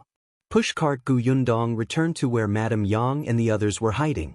She carried the basket that was on the ground. Let's go. There will be more people in a while. There was a fight at the city gate. Some people who did not want to get involved would definitely leave. Gu Yunka had already woken up. The little girl rubbed her eyes and said in a low voice, "Elder sister, I'm hungry." Gu Yundong held her forehead and took out a few small rice balls the size of meatballs from the cloth bag. After giving them to her, she stuffed them into Gu Yunshu and Madame Yang's hands and ate two herself. This small rice ball was made before they set off this morning. It was still wrapped in a little pickled vegetables. There was oil and salt in the pickled vegetables, and it could also make the taste of the rice ball delicious. It was the most suitable food to fill one's stomach on the way to escape. Previously, there were too many people at the city gate and it was not convenient to take them out. Now, it was just enough to fill their stomachs. After eating, Gu Yundong set off with the three of them. As expected, the road to Xuanhe province was much calmer than the previous road. There were still people fleeing, but their mental state was clearly different. Most of the people had ox carts, donkey carts, and carriages. They barely bumped into their peers on the road. Naturally, no one would come looking for Gu Yundong and the others who looked very down and out. After walking for a few days, Gu Yundong finally found a pushcart in her spatial storage. This was what she had obtained when she passed by a small village to collect supplies during the apocalypse. At that time, there were several bags of corn kernels piled on the pushcart. She had even put the corn kernels and the cart into her space. Later on, the corn kernels were unloaded, but the pushcart had been piled in the corner by her. Now it was useful. Fortunately, the two wheels of this pushcart were made of wood and would not attract too much attention. Gu Yundong found an opportunity and said to Madame Yang, "You guys rest here for a while. I'll go there to relieve myself." She ran into the grass that was half the height of a person. When she came out again, there was already a pushcart behind her. Gu Yunshu was stunned. "Sister, where did this come from?" "I found it in the grass over there. Someone might have abandoned it and thrown it there." Gu Yundong said to Gu Yunka and Madame Yang, who were also curious. "All of you come up. I'll see if I can pull you up." The pushcart was relatively long. If someone sat at the back, the person pulling the cart would feel that the load was much lighter. What's more, they were walking on the official road now. It was easier to walk on the flat road. Madame Yang carried Gu Yunshu and Gu Yunka up.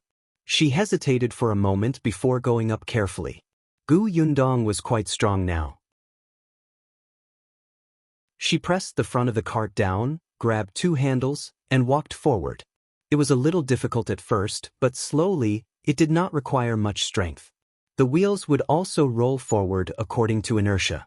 Gu Yunshu twisted his body happily. "That's great. With this cart, mother and eldest sister won't have to work so hard to carry me and little sister. I can lie down." Although Gu Yunka was small, she had been curled up in the basket on her back all this time and could not stretch her limbs. She felt very uncomfortable. Madame Yang touched the guardrails on both sides of the pushcart. There was also a barrier at the back of the car to prevent it from falling. Gu Yundong turned to look at the three of them, and the corners of her mouth subconsciously curled up. With the pushcart, their speed was indeed much faster. Gu Yundong and Madame Yang would switch shifts. After Gu Yundong kept watch at night, she could also sleep in the cart during the day the next day, saving a lot of time. Hence, when they arrived at the city gate of Xuanhe province, it was less than a month later. This was greatly beyond Gu Yundong's expectations.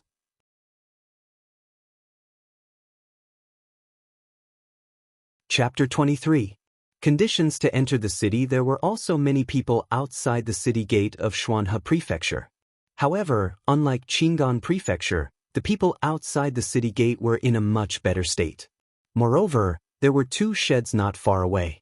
The servants of the big families in the city were giving free porridge. In order not to be unconventional, Gu Yundong settled Madame Yang and the others not far away. She took 2 bowls and asked for 2 bowls of porridge. At the same time, she asked about the situation here.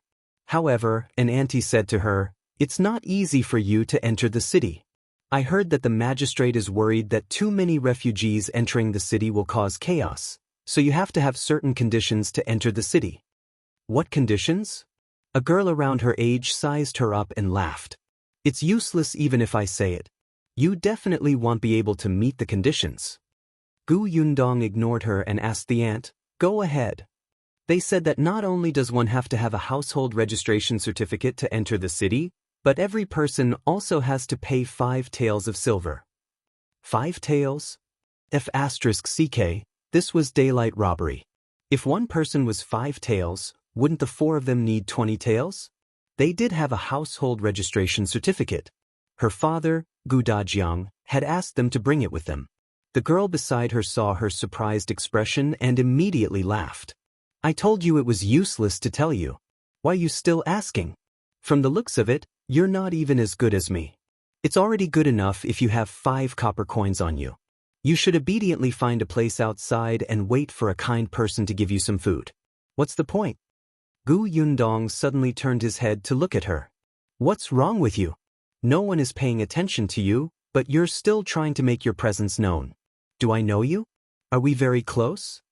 "You..." Gu Yundong turned around and left. That girl was furious. "Why are you so arrogant? Just you wait. If you can't enter the city, you'll still have to spend the night here." Gu Yundong had already walked to Madame Yang and the other 2. She handed over the porridge in her hand. "Drink this first. Well, enter the city later." The 4 of them obediently finished 2 bowls of porridge. The porridge dispensers had already packed up and entered the city. After the city gate quietened down a little, she got up and pulled the pushcart to bring the 3 of them to the city gate. There were many soldiers guarding the city gate. They were afraid that something would go wrong. These people all had murderous expressions and the swords in their hands were cold. Gu Yundong had been observing just now and realized that the young soldier on the left had a very good attitude. When the families who were giving porridge entered the city, he even reached out to help them. She walked up to him and handed over the household registration certificate in her hand. The commotion on her side quickly attracted the other refugees who were still at the city gate, especially the girl who had been mocking her and looking at her. Seeing this, she sneered. The soldier also looked at Gu Yundong in surprise. He sized up her clothes and expression, then looked at her household registration certificate. Then he said, "Do you know the rules for entering the city? 5 taels per person, right?" The soldier nodded. "There are 4 of you, so it's a total of 20 taels. "I have it." Gu Yundong wanted to thank Qian-san. He kindly gave her 20 taels of silver. Coupled with the 5 taels of silver she had plundered previously, she should be able to last for a few days after entering the city and wait for her to find a way to earn money. Seeing Gu Yundong take out 20 taels of silver, the soldier looked at her in surprise. The girl behind looked even more incredulous. Wasn't she poor? Why did she have so much money?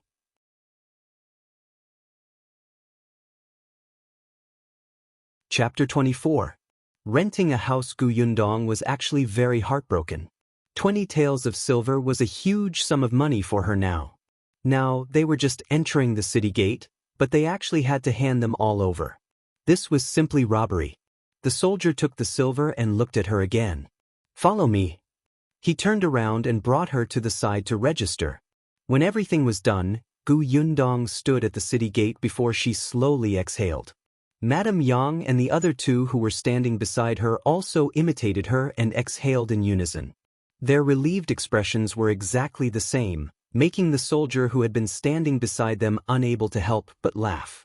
Only when Gu Yundong looked over did he cough lightly and advise her, "Remember to keep a low profile after entering the city. Don't get into conflicts with anyone. There are many refugees in the city now. If you cause trouble, they will definitely arrest you first. There's nothing we can do about it." Actually, he was not considered a soldier. His surname was Nie, and the prefectural governor was his uncle. For some reason, he was temporarily summoned here to help guard the city gate for 2 days. A few days ago, the prefectural governor had received news that there was a riot in Chingon Prefecture. Refugees had broken into the city to burn, kill, and plunder. They had killed 2 officials, and the city asked for reinforcements. Commander Zhao personally led the troops to Chingon Prefecture City to quell the chaos. This news spread like wildfire in their Xuanhe Prefecture, causing the citizens in the city to not have a good impression of the refugees. Only then did the prefectural governor set the conditions for each person to enter the city to pay 5 taels per person. It was not to the extent of blocking all the refugees outside, which would cause others to see no hope and take a risk. However, at the same time, he filtered out the group of refugees who had poor conditions and would cause a burden in the city. He also persuaded the big families in the city to go out of the city to provide porridge to stabilize the refugees. This method was quite effective. Just look at the people outside the city. They did not cause trouble and did not add much burden for the city. Gu Yundong only nodded when she heard that. Naturally, she would not take the initiative to cause trouble. However, if others thought that they, with only children and a mother, were easy to bully, they could not blame her. However, she was not familiar with the city yet. This soldier seemed to be quite easy to talk to, so she asked a few more questions. Do you know which inn in the city is cheap and safe? Nyat Song looked at her strangely. She actually wanted to stay in an inn? She still had money on her? He couldn't tell. Don't even think about an inn. Even the most remote place is probably full now. Then are there houses for rent? Nyat Song smiled. Of course, but a refugee injured someone not long ago. Everyone is very vigilant, so Gu Yundong understood. People would not want to rent to refugees like her. That would be difficult. She thought that she could finally rest after entering the city. She did not expect that there was not even a place to sleep. She might as well stay outside the city then. Gu Yunshu and Gu Yunke looked up at her. The 2 little guys also looked worried. For some reason, Nyat Song couldn't help but want to laugh when he saw them. After hesitating for a while, he finally said, "If you really want to find a place to stay, I have a place here. My aunt's house has an empty room. She lives alone. Coincidentally, you don't have an adult man, so it's convenient for you to stay there. It's just that the rent is a little expensive, and you have to deposit your household registration certificate with me. Is that okay?"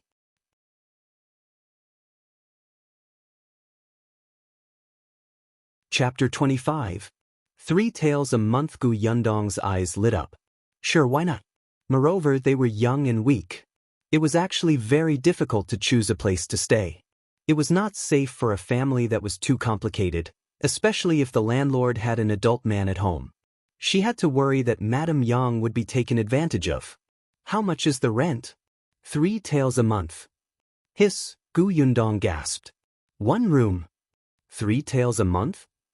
The people in this city were all robbers, right? Nyat Song also knew that the rent was a little expensive.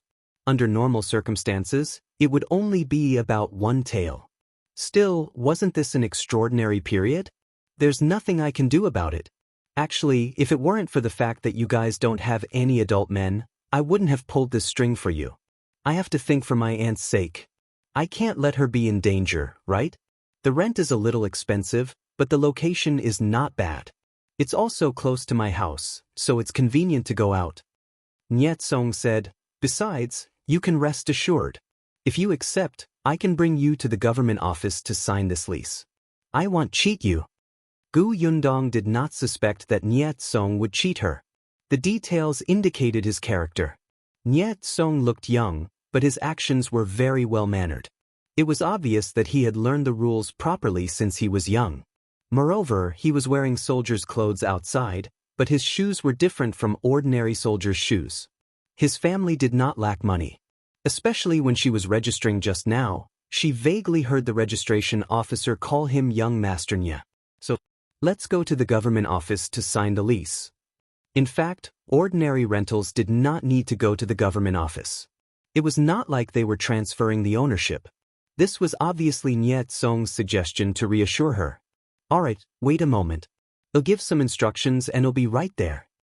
After Niet Song handed over his shift, he led Gu Yundong's family of 4 towards the government office.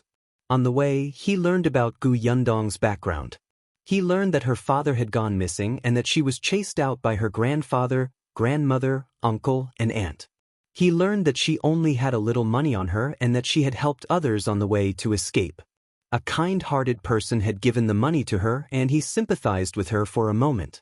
Gu Yundong also secretly found out Niet Song's background and felt much more at ease. She felt that it was necessary to befriend such a person. He would definitely be useful in the future. She couldn't spend 3 taels of silver for nothing. They walked to the entrance of the government office. Niet Song asked Gu Yundong to place the pushcart outside. Yes, Gu Yundong had dragged a pushcart all the way here. This pushcart was not cheap here. Fortunately, there was a special place outside the government office to park it, and no one dared to steal it. Only then did Gu Yundong carry Gu Yunka. Madame Yang carried Gu Yunshu and followed Niet Song in. The lease was quickly written and stamped. Niet Song led her out again to take them to his aunt's house. He had been busy with everything along the way. No matter how well-mannered he was, he could not have done all this just for her. Gu Yundong knew that Niet Song must have other motives. She was also direct.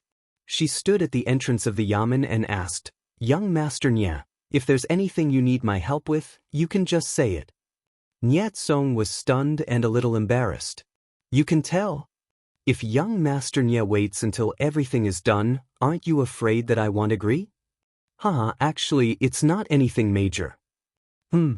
It's just..." Before he could say anything, a noisy commotion suddenly came from not far away. Gu Yundong and the others subconsciously looked up and saw 2 constables dragging a person over. That person was also bold and kicked one of the constables over. Gu Yundong looked at him in surprise. That person happened to look over as well. Their eyes met and Gu Yundong suddenly narrowed her eyes.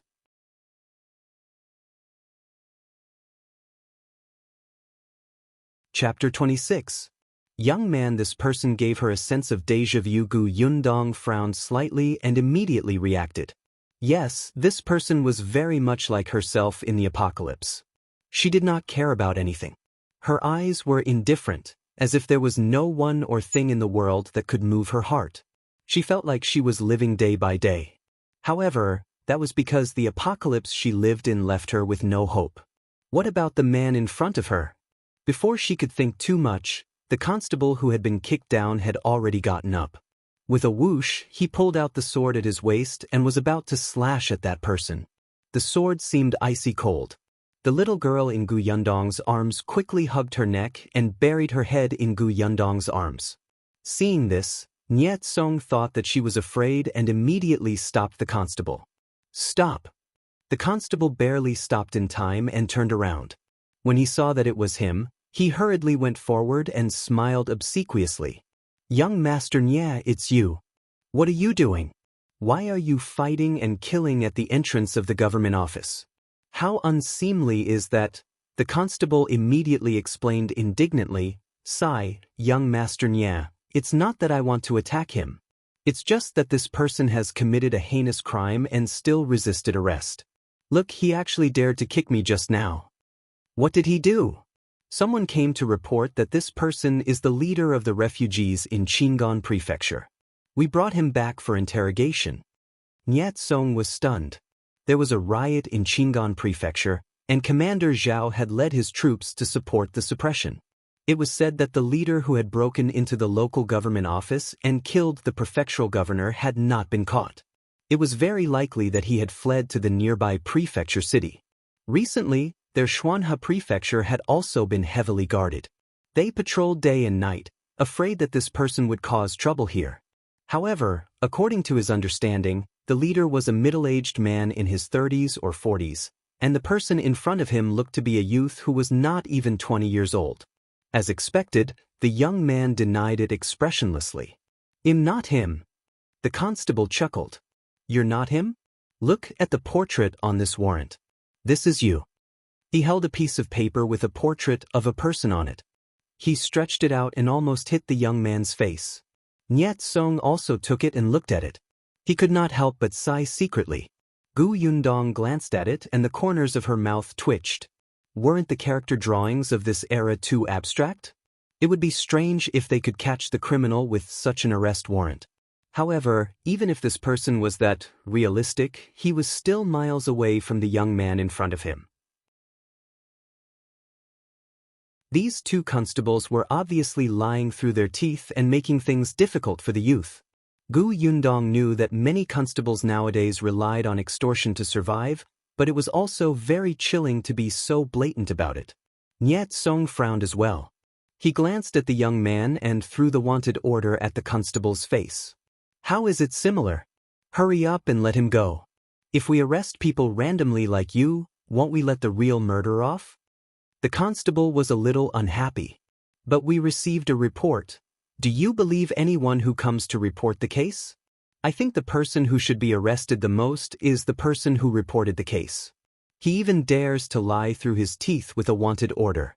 It's a waste of time to come to the government office to report a case like this. He's simply detestable. Hurry up and let him go. Nyat Song's identity obviously made the two constables very afraid. After the two of them looked at each other, they finally untied the young man unwillingly. Go, hurry and get out of here. The young man pursed his lips, glanced at Nyat Song and turned to leave. From the beginning to the end, he did not say much. In the end, he did not even say thanks.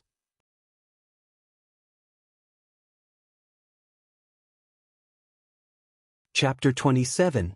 Tying someone up. Nyat Song also felt that this was a strange person. He vaguely regretted letting him go without asking anything. Perhaps he was really a dangerous person? However, he was already far away. It was too late for him to say anything. He shook his head and smiled again. He said to Gu Yundong and the others, "Let's go. I'll take you there first." Okay. Gu Yundong pulled up the pushcart again and followed behind Nyekong. She continued the topic that had been interrupted. You said that you wanted me to help you with something. What is it? Ahem. Speaking of this, Nyat Song could not help but cough lightly. It's like this. My aunt likes children, especially good-looking children. Seeing that Gu Yundong was frowning and seemed to have misunderstood, he quickly got to the point. I want your younger siblings to chat with my aunt when they're free. Gu Yundong could not understand his train of thought. That's it. Well, actually, it's mainly because my aunt is a little talkative. She won't stop for an hour. Nyat Song was also very helpless. There are many children near her house, but you know that a 4 or 5-year-old kid can't stand to listen to others. After a long time, people will avoid my aunt when they see her. That was indeed quite nagging. Gu Yundong looked down at her younger sister and brother who were walking. It was just accompanying his aunt for a chat. There shouldn't be a problem. Hence, she nodded decisively. No problem. Nyat Song was instantly overjoyed. Don't worry, my aunt is a good person. She was a good person, yet the rent was so expensive. If only she could reduce the rent by chatting with her. The few of them chatted as they turned into an alley. Not long after, they stopped in front of a house. Nyat Song pushed the door open and entered first. Gu Yundong waited at the door with her younger brother and sister. Only then did Gu Yunshu find an opportunity. He reached out and tugged at his sister's sleeve. He asked softly, Sister, do I have to chat with her? Then what should I say? You can listen to what she has to say. Gu Yundong squatted down and took out a handkerchief to wipe his face with water. They were already at her door, so they naturally had to tidy up. After you listen to her, you can tell eldest sister about it later. Of course, you can also ask her questions. Any questions are fine. Gu Yundong did not know much about Xuanhe Prefecture. They happened to meet a local old lady who liked to chat. Wasn't that the best source of information? She could everything that she should pay attention to along with useless gossip. Gu Yunshu nodded, not fully understanding. On the other side, Gu Yunka had already stretched her little head over. Eldest sister, wipe me too. You shameless little girl. Gu Yundong tapped her little nose. You have to chat with older brother and old madam too, understand? I'll accompany big sister. She liked big sister more. and she didn't want to accompany her brother. If you're obedient, I'll make you something delicious later. Gu Yunka immediately grabbed Gu Yunsha's hand. I'll be obedient. Gu Yundong felt that sooner or later, she would be abducted by someone with food. She was too easy to convince. Just as she was thinking about it, she suddenly heard a shout. It seemed to be coming from the entrance of the alley. She did not know what had happened. Gu Yundong could not really care about this matter right now. She quickly asked Madame Yang to bring the two children through the door. After closing the door, she walked cautiously towards the alley. There was a big tree at the entrance of the alley. At this moment, there was a circle of people under the tree, pointing at the middle and saying something. She stood on a rock and looked inside. She was stunned. Wasn't that the young man she had seen at the entrance of the government office? Was he tying someone up?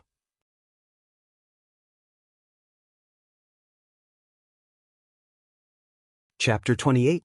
Fancy operations. The young man held a rope in his hand and grabbed a middle-aged man who was cursing with his other hand. He was tying the rope around the latter's waist. The middle-aged man struggled a few times but could not break free.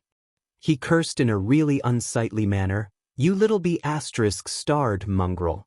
You have a mother but no mother raised you. Hurry up and let go or I'll break your legs. How dare a bastard from the countryside be arrogant in this prefecture city? Be careful not to die without knowing how. Kid, remember this. Let go quickly. Halfway through tying him up, the young man suddenly punched him in the stomach. The middle-aged man bent over and groaned in pain. His face was red, and he couldn't finish his sentence. Bastard. Gu Yundong felt that this person deserved it. He could not see the situation clearly at a time like this. Someone at the side was curious and asked what was going on. An onlooker seemed to know the inside story and said softly, "Shopkeeper Pan deserves it. He's stingy and vengeful. You know how his shop needed to be renovated some time ago and he hired this kid to help with the work? In the end, many refugees have come to look for work these days. As long as they get meals to eat, they don't even ask for money. Shopkeeper Pan wants to chase this kid away to hire refugees. If you want him to leave, so be it. He has to at least settle his previous salary, right?" What? Shopkeeper Pan wanted to go back on his word to pay him? Not only that, he even found an excuse to say that he did not do a good job and wanted to ask for compensation instead. However, this kid is not easy to bully. He forced Shopkeeper Pan to take out the money. However, before he left, Shopkeeper Pan went to the government office to report a case. He said that this kid was the leader of the riot in Chingon Prefecture previously and got someone to arrest him. This is too immoral. The onlookers shook their heads in surprise. Was this really a way to behave? Who didn't know what the constables in the government office were like? Wouldn't anyone be skinned alive if they were arrested? Isn't he wicked? This kid is just lucky. The constables released him not long after bringing him back. Wouldn't he obviously have to settle scores with Shopkeeper Pan? As soon as he finished speaking, the young man had already tied Shopkeeper Pan up. The rope was suddenly thrown around the tree trunk above his head and pressed down. Shopkeeper Pan screamed like a pig being slaughtered. He was already hanging in midair and swaying left and right.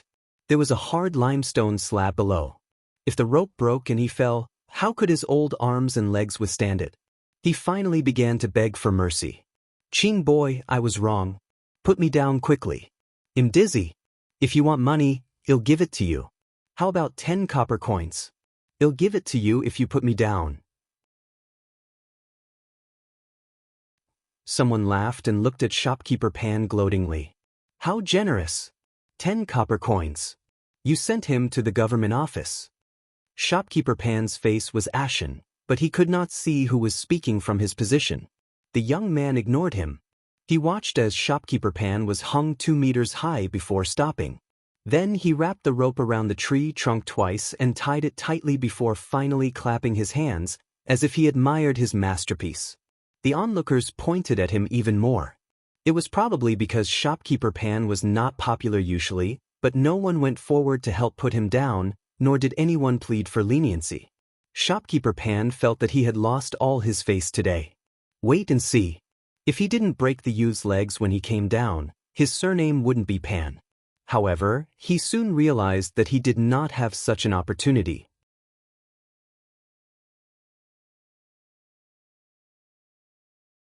Chapter 29. Going to earn money. Shopkeeper Pan was sinisterly thinking of ways to deal with him when two constables walked over. They were the two who had captured the youth earlier. When they saw the young man standing under the tree, one of them was instantly angry. Great, enemies really met on a narrow road. He hadn't returned the kick from before. Since young Master Nya wasn't around, let's see who still dared to speak up for him. The constable went forward to look for trouble, but was stopped by the other. The latter pointed at Gu Yundong, who was standing not far away, and shook his head slightly. The constable quickly recognized this person as the person who had been with young Master Nya earlier. If she was here, young Master Nya might be nearby. In the end, he endured it and did not look at the youth again. On the other hand, the young man noticed their actions and happened to see Gu Yundong. His gaze was cold, and he still had a very indifferent attitude. Only then did the two constables look at Shopkeeper Pan, who was hanging in the air. Seeing his fat and short figure flapping in the air like a tortoise that had flipped over, they were instantly amused. "You're Pan Fu." Pan Fu raised his head slightly and was overjoyed to see the clothes they were wearing. He hurriedly said, Sir Constable, save me. Save me quickly. He wants to kill me, too." "Are you Pan Fu?" the constable interrupted impatiently. Pan Fu was stunned for a moment before nodding. Yes. "I'm Pan Fu. You're the one who went to the government office to report a fake case and delayed us from catching the real criminal? Do you know how serious the consequences of your actions are? You're really bold. What kind of place do you think the magistrate's office is? Who do you think we are? Do you think you can use your position to take revenge and spout nonsense?" Pan Fu was so frightened that his face instantly turned pale. His body trembled twice as he hurriedly said, "No, I didn't. Constables, I really didn't report a fake case. Wang Da is my cousin in the government office. He can prove that what I said is the truth." "What cousin? Didn't you report a fake case? Come with us to the government office." "But Wang Da, a miscellaneous worker in the government office, dared to be someone's backer?" The constable sneered and went forward to cut the rope. Pan Fu fell onto the limestone slab with a bang, his face contorting in pain. But before he could recover, the two constables had already grabbed his arms and dragged him away. The onlookers did not dare to speak at this moment. Only when they were gone did they discuss softly. "Shopkeeper Pan is finished. Serves him right." He knew that if that young man was convicted, the outcome would not be good, but he was still so vicious as to frame someone. Gu Yundong reflexively turned to look at the youth and saw that he had already passed through the crowd and disappeared. The crowd gradually dispersed. Gu Yundong turned around and saw Nyet Song looking for her. "What happened here?" Gu Yundong recounted the situation just now. Nyet Song raised his eyebrows in surprise. "That kid is definitely the type to take revenge. He's just too rash. If those two constables don't take Pan Fu away, Pan Fu will definitely not let him off." He shook his head and did not continue the topic. He immediately told Gu Yundong about his aunt's situation. "My aunt has already agreed to rent to you for a month if you pay 3 taels of silver first. You can stay in the West Wing for now. You have to settle your meals yourself. You can use the things in the room, but you can't damage them." Gu Yundong nodded. After paying 3 taels of silver, she only had 2 taels left. "I'm so poor. I have to earn money quickly." However, there were so many refugees in the city now. There were too many monks and too little porridge. How could she earn money? Suddenly, she looked at Nyet Song beside her, and a glint flashed across her eyes.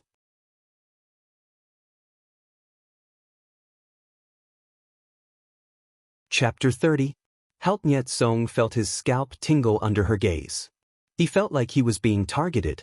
Sure enough, Gu Yundong stood still and asked him, "Are you very eager to catch the criminal who led the rebellion in Qingan Prefecture?"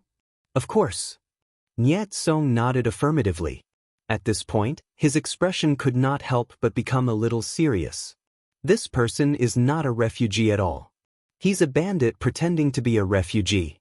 He deliberately incited the people to break into the city gate and took the opportunity to kill and earn money. He's guilty of a heinous crime.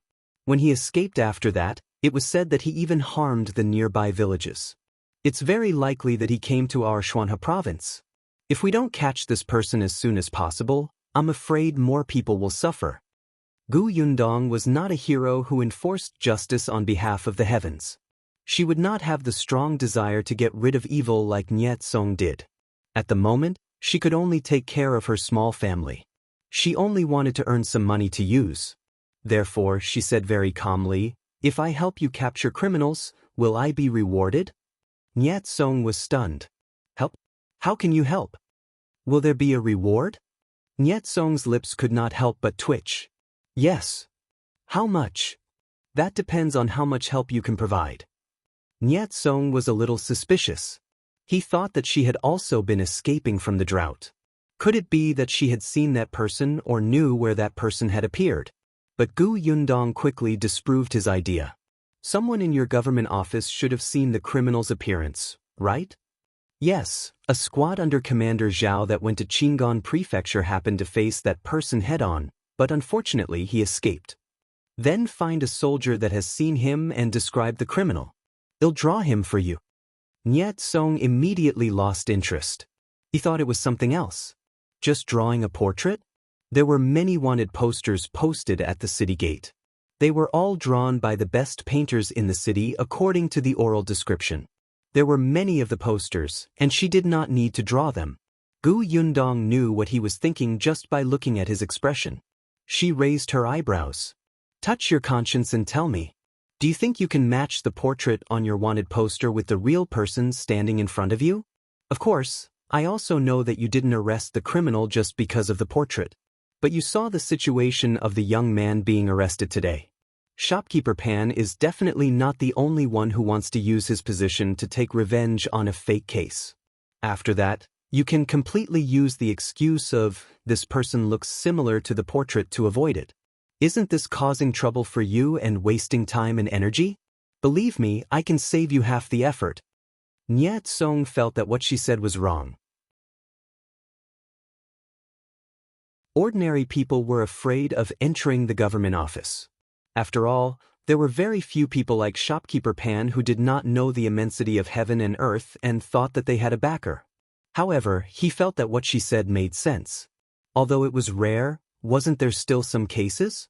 After some thought, Niet Song saw how confident she was and said conservatively, "If you want to try, then try. However, you can't go to the government office. Let's draw it in private and take a look. If it doesn't work, pretend that nothing happened." "Okay."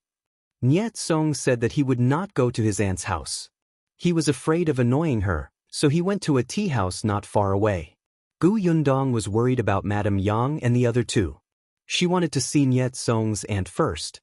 Hence, the two of them returned to the small courtyard first. When they entered, they happened to hear his aunt and Madame Yang talking. "Get some water to wash up first. You guys are disheveled. Those who don't know better will think that a beggar has entered our house. Do you have clean clothes? If not, they'll go next door to borrow them for you. However, I have to tell you guys that you can't ruin the clothes or you'll have to pay. Oh my, these two little darlings."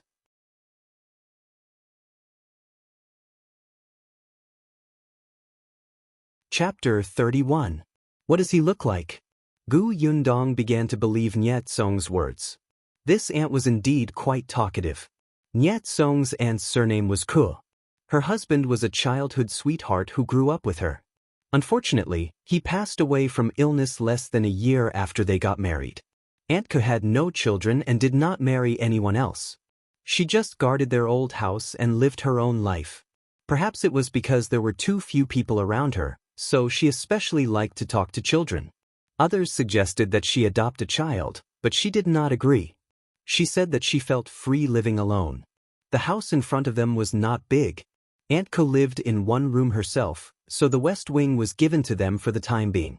The central room in the middle was quite big, and there was a kitchen next to the west wing.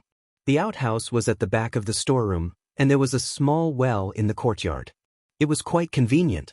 At this moment, Auntie Ku pointed at the well and instructed Madame Yang, Get water yourself. Be careful. Don't fill my courtyard with water. The kitchen is over there, and the bucket is inside. What are you waiting for? Hurry up and go. Madame Yang couldn't help but hold the two children's hands and take a step back. She didn't know Auntie Koo and only felt that the other party spoke very quickly. It was difficult for her to even understand, so how could she move? Just as she was at a loss as to whether to run away, she saw Gu Yundong enter. Madame Yang hurriedly ran behind her and pointed at Auntie Koo. Dong dong, she talks a lot. Gu Yundong squeezed her hand comfortingly and said in a low voice, Mother, she's Aunt Koo. Well, stay at her house for the time being. She won't hurt us. Get water first and wipe Ashu and Kiki's bodies. After washing them, we can sleep on a soft bed. We don't have to travel anymore. We don't have to travel anymore? Madame Yang couldn't help but be happy. Gu Yundong nodded at her and watched as Madame Yang excitedly ran to fetch water. Then she walked to Aunt Koo, who had been sizing her up. Aunt Koo, my name is Gu Yundong. This is 3 taels of silver. I might have to trouble you for the next period of time. My mother's situation is special. If you talk to her too much at once, she will panic. Please don't mind. Aunt Koo was a little surprised. From her words and actions, she did not have the timidity of a country girl at all. She seemed to have seen the world. She took the silver and nodded slightly. You look like a reasonable person. Not bad. As long as your mother can work and take good care of you, and I don't have to do anything, that will be fine. What about you? Nyet Song was a little anxious and could not help but interrupt her. Aunt, I still have something that I need Miss Gus help with. Please take care of her family first. I'll buy you a hibiscus cake later. Rascal, hurry up and leave. He must have been annoyed with her for talking too much. Nyet Song smiled. Seeing that Gu Yundong had finished talking to Gu Yunshu, he quickly brought her away. He first brought Gu Yundong to the tea house. Gu Yundong was still wearing the clothes she had worn on the escape route. Her face was also dirty. Without him, the tea house would not let her in. After asking her to wait in the private room, Nyet Song went to the government office and called over a soldier who had seen the bandits. When he returned, he also brought a whole set of brush, ink, paper, and inkstone. Gu Yundong only took the paper and asked the waiter from the tea house for a charcoal pen. Nyet Song did not understand and tried his best to ask tactfully, Are you not used to using a brush? How could he forget that a country girl had definitely never studied? Gu Yundong could not help but roll her eyes. All right, tell me what the bandit looks like first. Tell me about his eyes, nose, mouth, and face. Try to be as detailed as possible.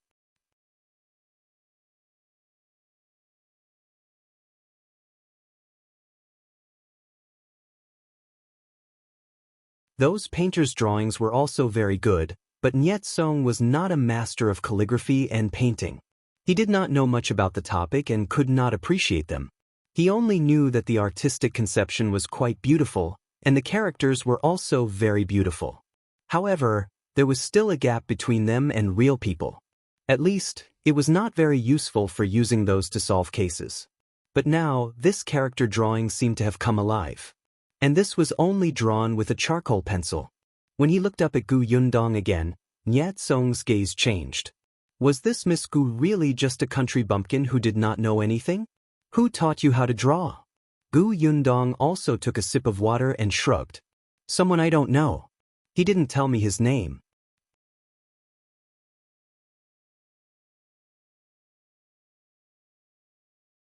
Chapter 33.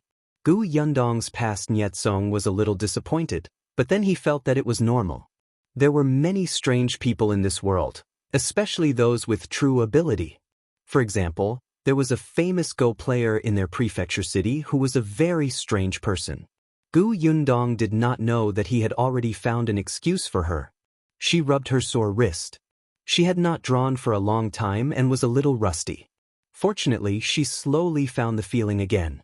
Gu Yundong was an orphan in her previous life. She did not have a good life in the orphanage. When she was 5 years old, she had been adopted. However, half a year later, the couple who adopted her met with a car accident and passed away. She was sent back to the orphanage. Someone unknown said that she was a jinx, and that she had jinxed the couple to death. Because of this rumor, she had no friends at the orphanage at all. The director also didn't like her. The orphanage's resources were limited. In order to eat and wear warm clothes, the children in the orphanage actually fought openly and secretly. Gu Yundong was the one who was often bullied, but every time there was any conflict, the director would punish her. Gu Yundong had known since she was 5 years old that she had to support herself and could not be weak. She didn't have much feelings for the orphanage, but she worked hard and got into university herself. She worked part-time and studied to help herself find a job after graduating from university. At that time, the major she was most interested in was art.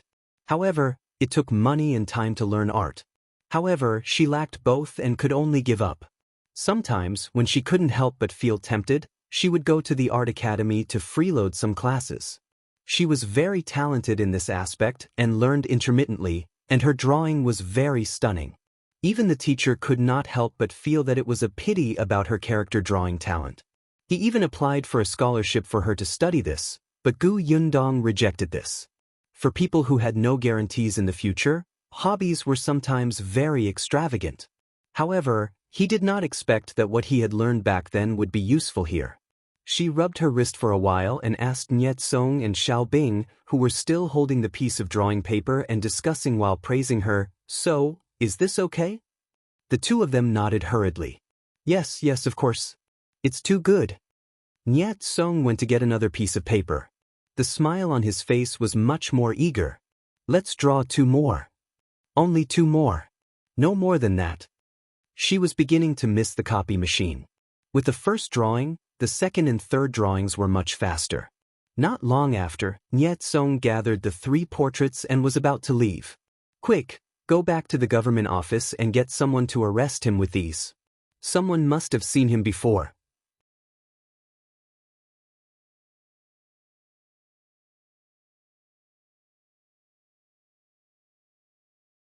Chapter 34. Finally, Clean Gu Yundong was a little annoyed, but she could not catch up with him now that he had left. Fortunately, she was staying at his Aunt Kess' house now, so she could meet him eventually. She was not afraid that he would go back on his word. Gu Yundong shook her head regretfully and left the tea house. It was already a little late. The people on the street had started to pack up their stalls and go home. When they saw the dirty Gu Yundong, they covered their noses in disdain and stayed far away. Gu Yundong originally wanted to take a look at the environment of the prefecture capital. Seeing this, she hurriedly quickened her pace.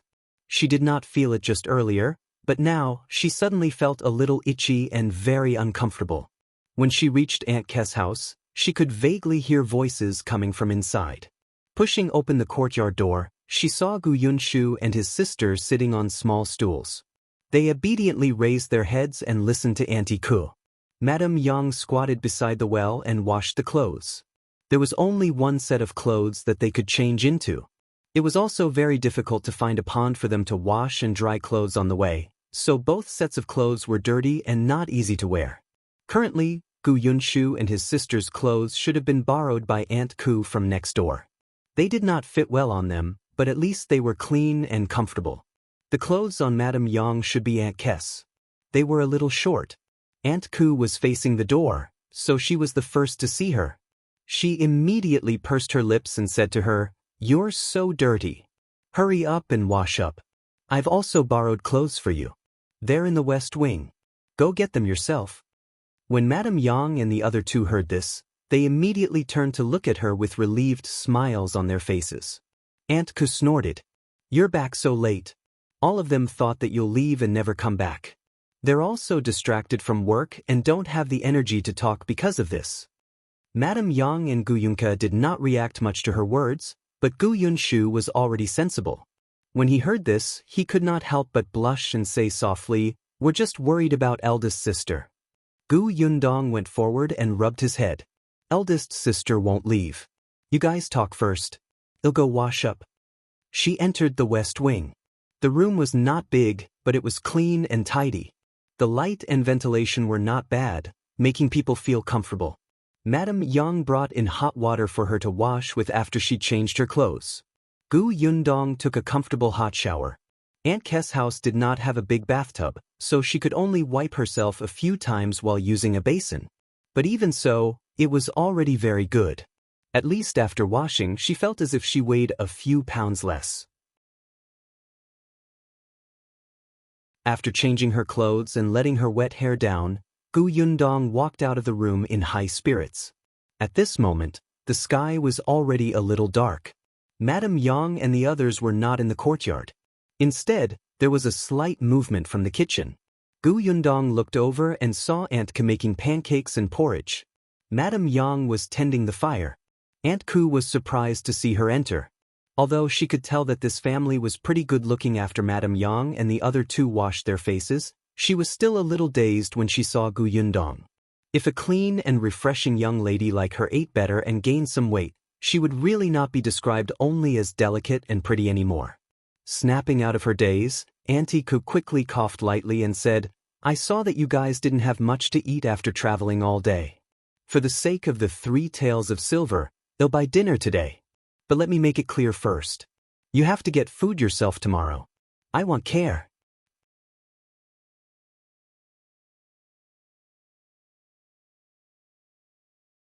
Chapter 35. Ill-cooked meat. For you, Aunt Kess' culinary skills were not bad. Dinner was porridge with pancakes and pickled vegetables. The few of them ate very contentedly. When they returned to their room later, Madame Yang and the other two quickly fell asleep. However, Gu Yundong kept his eyes open and looked at the bed curtains. She was not sleepy at all. She had already developed the habit of keeping watch at night. When she suddenly calmed down, she actually could not fall asleep. With Gu Yunka in her arms, the little girl even snuggled up to her when she was asleep. She looked very dependent. Gu Yundong suddenly felt a warmth in her heart when she saw her purse her lips and move. It was great. They were finally not wandering around homelessly anymore and would not encounter inexplicable danger. They could eat hot food and sleep on a soft bed. They even had family. Gu Yundong gradually relaxed and slowly fell asleep. The next morning, she went out with 2 taels of silver. Aunt Ke had said that she had to cook her own food today. Now that she had settled down, she still had many things to buy. At the very least, she could not use the landlord's food. However, she only had 2 taels of silver, and she had to buy a lot of things. The prices in the prefecture city were not cheap either. It seemed that she had to ask for the debt that was owed her. Gu Yundong went straight to the government office, but the guard at the door said that Niet Song was not there. He seemed to have gone to arrest someone. Gu Yundong could only go shopping with 2 taels of silver to see if there was anywhere nearby that she could earn money. After walking around, she gave up. There were many refugees in the city. She asked around and found out that these people only needed food and accommodation to work. They did not need to be paid at all. Wasn't this destroying the market? How could work be for free? Gu Yundong sighed heavily and went to the market Aunt Ku had told her about. The market was lively. Gu Yundong bought a few vegetables, onions, ginger, and garlic and went to cut 2 caddies of meat. After walking around, she suddenly realized that there was a stall in the corner selling apples. When the stall owner saw her stop, he immediately greeted her warmly, "Miss, come and take a look at this sand fruit. This is good stuff. It's sour and sweet, and it can quench thirst. The doctor said that it can help with digestion and treatment. I specially brought it over from Yen province. We don't have it here, and it's not expensive. 10 copper coins each. Miss, how many do you want?" 10 copper coins each? Everyone in your prefecture knew how to rob, right? Forget it, she had it in her spatial storage. Gu Yundong turned around and left. The vendor hurriedly called out to her, "Hey miss, don't leave. The price is negotiable. It can be cheaper." Gu Yundong walked even faster and left the market with the basket. Then, she went into the rice and grain shop and bought a bucket of rice and 2 caddies of white flour. She turned around and went to the grocery store to buy oil, salt, cutlery, and so on. She began to miss modern large supermarkets. Initially, she wanted to go to the cloth shop to get some cloth, but after thinking about it, she decided not to. They could still wear the 2 sets of clothes after washing them. She would buy cloth when she had money. Currently, she was poor. After buying everything, Gu Yundong could no longer carry all the items. She took advantage of the fact that no one was paying attention when she turned into a corner and stuffed a portion into her spatial storage. Then, she held the remaining tael of silver and slowly went home. Money was really something that was used quickly. Aunt Ku was not at home. When Gu Yundong entered the courtyard, Gu Yunka ran over and hugged her thigh. "Eldest sister, what did you buy? I'll cook braised pork for you later." Gu Yundong lowered the basket for her to take a look. The little girl swallowed her saliva. "What's braised pork?" Gu Yundong remembered that in the past, in the Gu family, their family could barely eat meat, let alone Gu Yunka, who was so young. Moreover, Mrs. Zhao would not cook braised pork for them.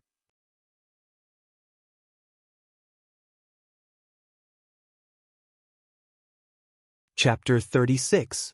4 dishes and 1 soup. Gu Yundong stroked the little girl's furry and yellow hair and smiled. "You'll know when eldest sister does it." Gu Yunka swallowed. "It must be delicious." Gu Yundong went to the kitchen. She first took 2 apples, cut them, and placed them on a plate. She handed them to Gu Yunka, who had followed her in. "Bring them to the central room to eat with brother and mother." "What's this?" The little girl looked curiously at the moist apple petals in a circle and reached out her little finger to touch them quietly. Gu Yundong was charmed by her cute actions. She picked up a piece and stuffed it into her mouth. "This is an apple. It's delicious, but it's a little expensive. You can't waste it, understand?" Gu Yunka took a bite. It was crispy and juicy. It was even sweeter than wild dates. Her round eyes immediately lit up.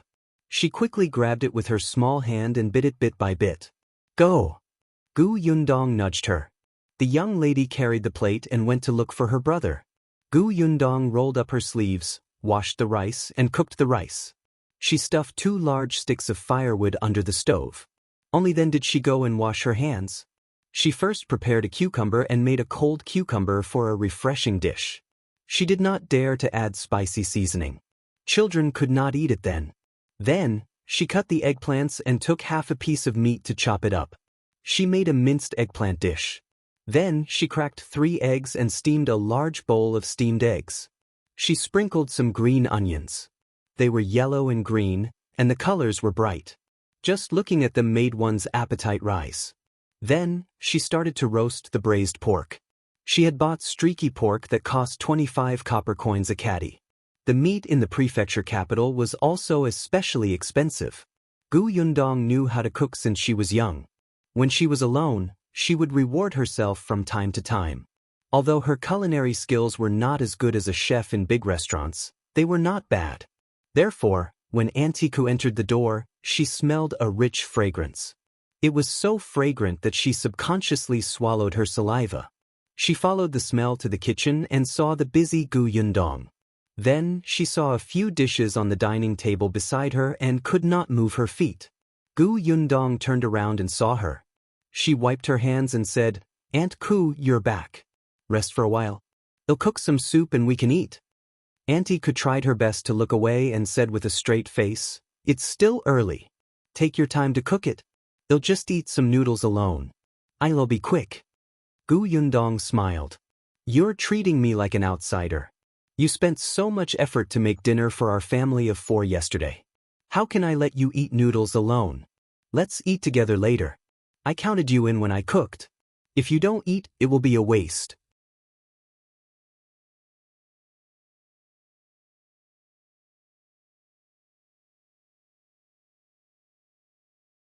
Chapter 37. 2 pieces of news. Gu Yundong looked up in surprise when she saw the tael of silver. Aunt Ku said unnaturally, "I won't eat your food for nothing. Treat the tael of silver as food money. Anyway, you have to cook for a few people. You can also cook mine to save yourself the trouble. 1 tael of silver is enough, right?" "It's enough. Come with me to buy groceries another day. I know which store's food is cheap and fresh." Gu Yundong put away the silver and immediately nodded. "No problem." The 1 tael of silver that she had spent today was finally back. Her heart did not ache so much anymore. Gu Yundong happily placed the bowls on the table. The 2 little ones and Madame Yang looked at the dishes on the table impatiently. Big sister was so amazing. They had never smelled such a fragrance before. Gu Yunka took a bite of the steamed egg. Her face seemed to be glowing as if she was intoxicated. It's smooth and delicious. Gu Yundong looked at her and felt a little sad. The young lady had never eaten steamed eggs. Madame Zhao was very stingy with their family. If there was good food, it was given to the second and third uncles' families. If they dared to crave it, she would slap them mercilessly. She scooped a big spoonful for Gu Yunka. Eat more if you like it. I'll make it for you often in the future. Eldest sister, you're the best. The little girl raised her head and chuckled. I like this place. There's no grandmother Zhao to scold me, and no second sister to hit me. There's also delicious food. It's even better than in my dreams. The second sister she was talking about was her cousin from second uncle's family. She was a year younger than Gu Yundong, but she was arrogant and domineering. Seeing that Gu Yunka was pink and tender and prettier than her, she often pinched her. The little girl cried and ran to look for Gu Yundong. The original host Gu Yundong was a crybaby and weak person, but she still helped her to reason with the girl from second uncle's family. In the end, they quarreled.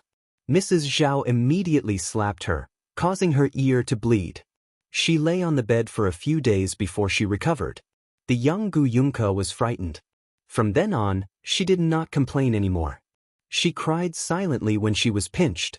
In the end, she simply stayed in her room all day and did not go out.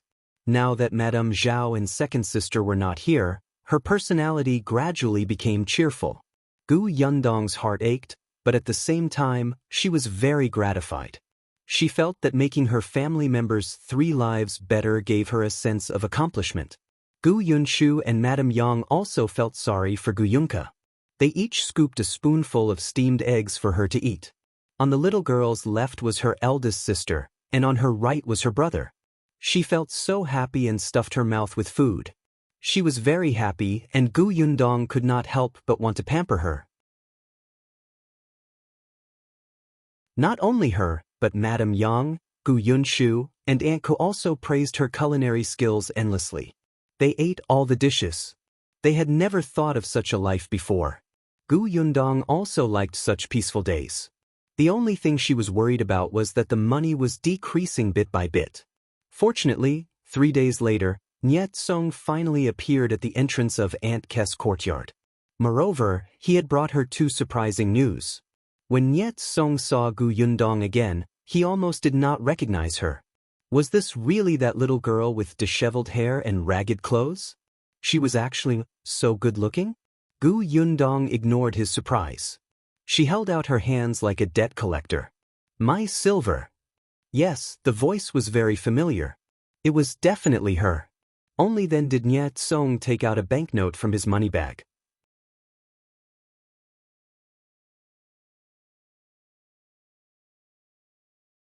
Chapter 38. Got money. The banknote was for $50 worth of silver, and it had symbol of the Huaxing Bank, which was accepted in the entire country. Gu Yundong's eyes lit up involuntarily. She heard Niet Song say, "This is a reward from the provincial governor. Your drawing is too useful." We took it and split up to search for him. I didn't expect that more than one person seems to have seen him. Just last night he was captured by us. Even his subordinates were wiped out. Niet Song was still very excited when he said this.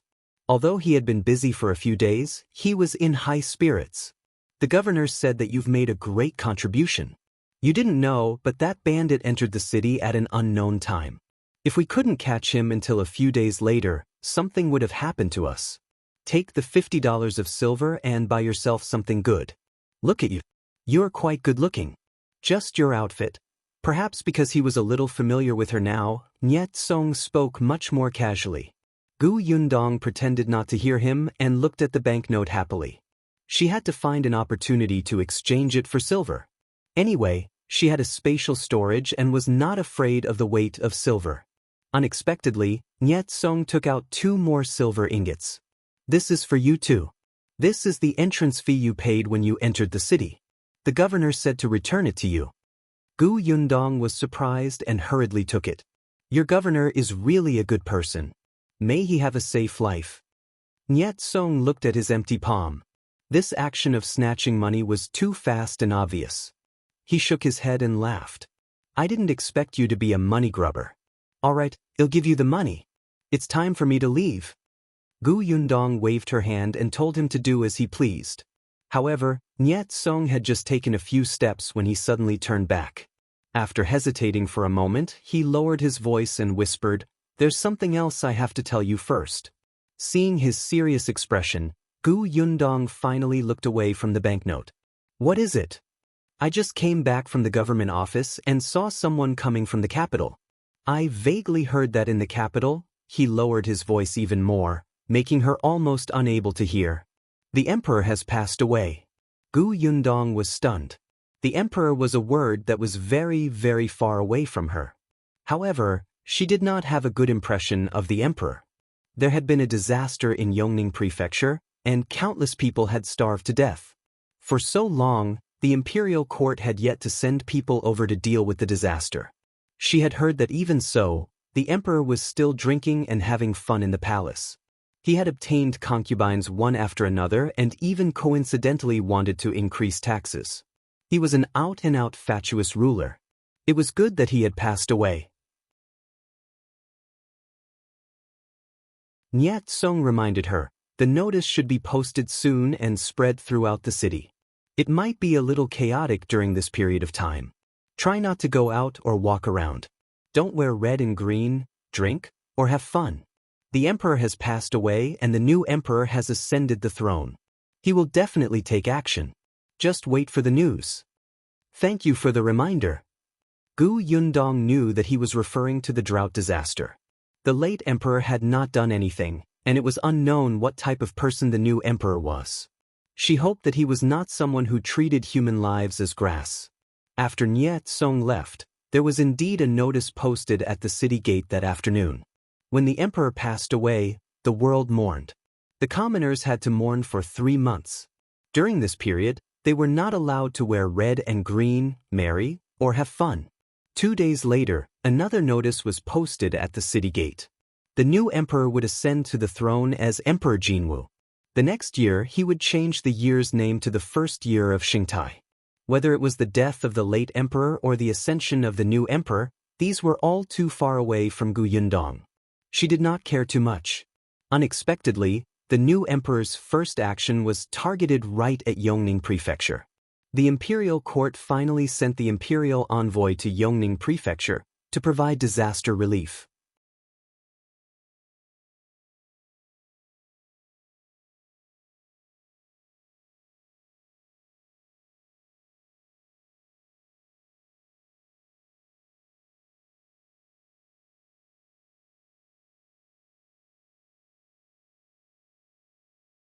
Later on, by chance, the shopkeeper of a restaurant in town took a fancy to him and he used his knowledge of words and numbers to work as a bookkeeper.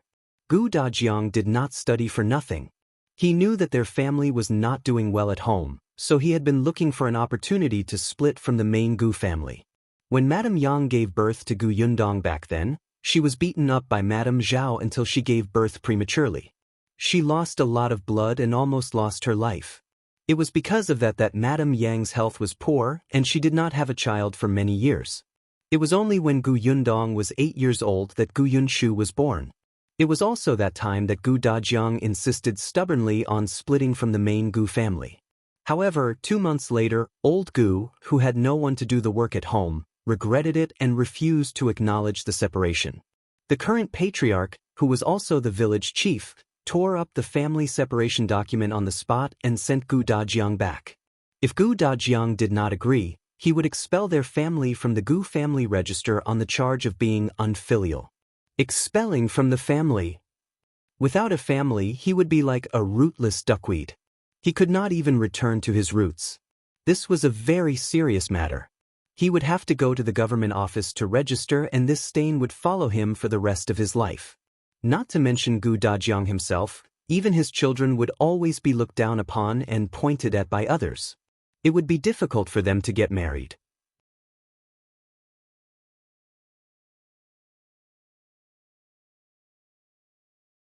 Chapter 41. Deciding on a place to stay. Looking at Gu Yundong, who had just been born, Gu Gu Dajiang and Madame Yang thought for a long time and finally compromised. At that time, Madame Yang was not stupid. Madame Zhao also felt a little guilty because of her difficult labor. Moreover, the doctor said that she might not be able to give birth in the future, so Gu Dajiang flew into a rage and split up the family estates. This was the first time old Gu and Madame Zhao had seen Gu Dajiang so angry. They were a little frightened. They were afraid that he would be forced into a corner and die with everyone. Therefore, when the family of three returned to the Gu family's old residence, their lives were not too difficult. Madame Zhao only dared to curse. She did not dare to hit Madame Yang if she was asked to do some work. Thus, Gu Yundong lived a peaceful life for a few years. When Gu Yunshu was born, Madame Zhao's guilty conscience completely flew away and she began to cause trouble again. After Gu Yunke was born, Madame Zhao reverted to her old ways. However, half a year after Madame Yang gave birth to her youngest daughter, she accidentally slipped and fell when she went to the river to wash clothes. Her head hit a rock, and when she woke up, she was not clear. On one hand, Gu Dajiang was looking for an opportunity to bring Madame Yang to the county capital to see a doctor. On the other hand, he had to take care of the children. He was so busy that he could not take care of many things at home. Furthermore, he had encountered a disaster, so it was even more wishful thinking to split up. However, things were different now. They had fled to Xuanhe Prefecture. Not to mention that old Gu and the clan leader could no longer control them, they could still settle down openly. Gu Yundong had no concept of the family at all. A person's life was not long. The most important thing was to live comfortably. However, this was only her opinion. Madame Yang and Gu Yunke did not understand, but they had to seek Gu Yunshu's opinion, even if it was misleading. As expected, Gu Yunshu thought of his old days in his hometown. He thought of how his father could not retaliate after being kicked by the patriarch. He thought of his life of not being able to eat his fill and wear warm clothes, and of being beaten and scolded. He thought of how his sisters were bullied by their cousins but still had to be slapped by their grandmother. Gu Yunshu immediately shook his head like a rattle drum.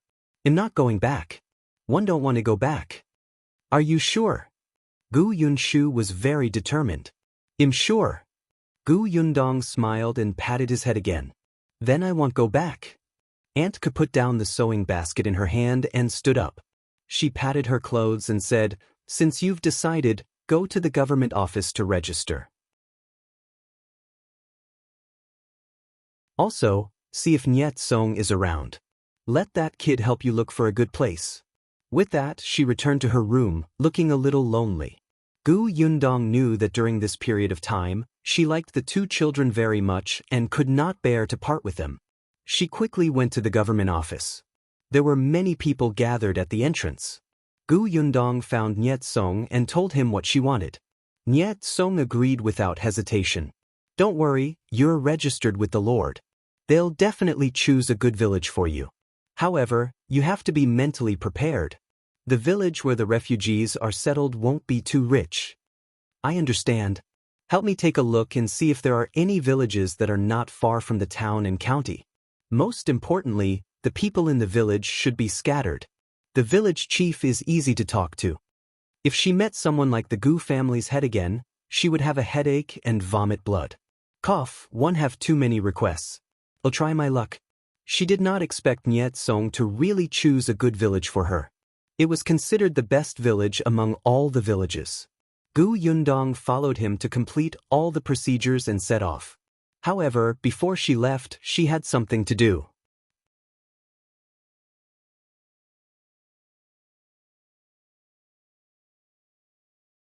Chapter 42. Messing around. Gu Yundong wanted to bring Madame Yang to see a doctor. In the past, when she was in the Gu family, Gu Dajiang had brought her to the county capital. Unfortunately, at that time, the money was in the hands of Madame Zhao. Gu Dajiang had limited savings, so he naturally did not see many doctors. Just like that, every time Mrs. Zhao saw them go out, she would cause a scene. Gu Yundong had also asked around a few days ago. There were many medical centers in Xuanhe Prefecture, the largest of which was Huimin Medical Center in the south of the city. There was a doctor with the surname He who had once cured 2 patients like her mother. Dr. He had gone on a long trip to see a patient some time ago and had only returned yesterday. Gu Yundong only brought Madam Yang over. Dr. He's medical skills were high, so his status in the medical hall was naturally not low. Hence, the price of consultation was also expensive. When Gu Yundong went over, there were still 3 patients in front of her. She waited for nearly an hour before it was her turn. Madam Yang was a little nervous. She grabbed Gu Yundong's hand tightly. "Dong Dong, mother, let the doctor examine your pulse first. Don't worry, it's fine. I'm here." Dr. He, on the other hand, had a benevolent look on his face. He asked a few questions before extending his hand. He closed his eyes slightly and carefully checked her pulse. However, the more time passed, the more he frowned. Gu Yundong gradually had a very bad feeling. When Dr. He retracted his hand, Gu Yundong hurriedly asked, "How's my mother?" Dr. He did not reply. He only stood up and walked behind Madame Yang to look at the back of her head. Madame Yang immediately became nervous. Gu Yundong hurriedly patted her hand to comfort her. Dr. He stared at her carefully for a long time before sitting back down. However, his expression was not good. He asked Gu Yundong, "Did the other doctors give her acupuncture before?" Actually, every time she went to the clinic, it was Gu Dajiang who brought her there. Gu Yundong did not follow. However, she really knew that there was acupuncture or not. "Yes, they did. When I was in Yongning Prefecture, a doctor took a look at my mother. At that time, he inserted a few needles and said that they could dispel the clotted blood. However, after the acupuncture, my mother fainted for a day. The doctor said that this was a normal phenomenon. If we went to his place a few more times, the clotted blood would slowly dissipate. However, after Yongning Prefecture fell into chaos, my parents didn't go there again." "Nonsense." Dr. He cursed angrily. Madame Yang was so frightened that she turned her head and hugged Gu Yundong, closing her eyes tightly. Dr. He took 2 deep breaths. His tone was still hard. The human brain is the most complicated. How can you randomly inject needles when you're not confident that you can treat it? Dispel the clotted blood. You're simply a quack. Gu Yundong's expression turned solemn. Dr. He means that my mother, sigh, if it was before, one was still confident that one could cure her. Now that she has been treated by that quack, I'm only 30% confident. If there's an accident, it might backfire and I won't even be able to save her life. Dr. He waved his hand. It's better to maintain the current situation. At least she's alive. Is there no other way? Dr. He shook his head and paused for a moment. As if he had thought of something, he said, "There's someone who might be able to treat her." Gu Yundong's eyes lit up. "Who?" "Imperial Physician Song. He came from the Imperial Hospital. I've been taught by him many times before. It's a pity that he's gone traveling now. I don't know when he'll return." As long as there was hope.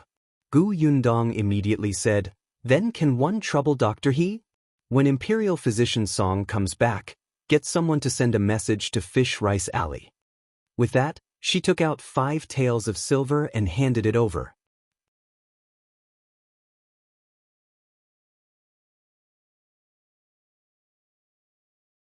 Chapter 43, Preparing to Leave. Chapter 43, Preparing to Leave. Of the 5 taels of silver, 1 tael was for the consultation fee, and the rest was for Dr. He's trouble. Fish Rice Alley was where Aunt Ku lived. Aunt Ku also agreed that she should treat Madame Yang's illness as soon as possible. There were 2 young children in the family, and Father Gu had been separated from them. It was not a good thing for Gu Yundong to hold on alone. Dr. He glanced at her but only accepted 1 tael of silver. "Don't worry, it'll help you pass on the message. Take these back." "One won't take them," Dr. He said. "However, you have to remember not to find those unreliable quacks again. It's a small matter to waste money, but it's a big matter to get your mother killed.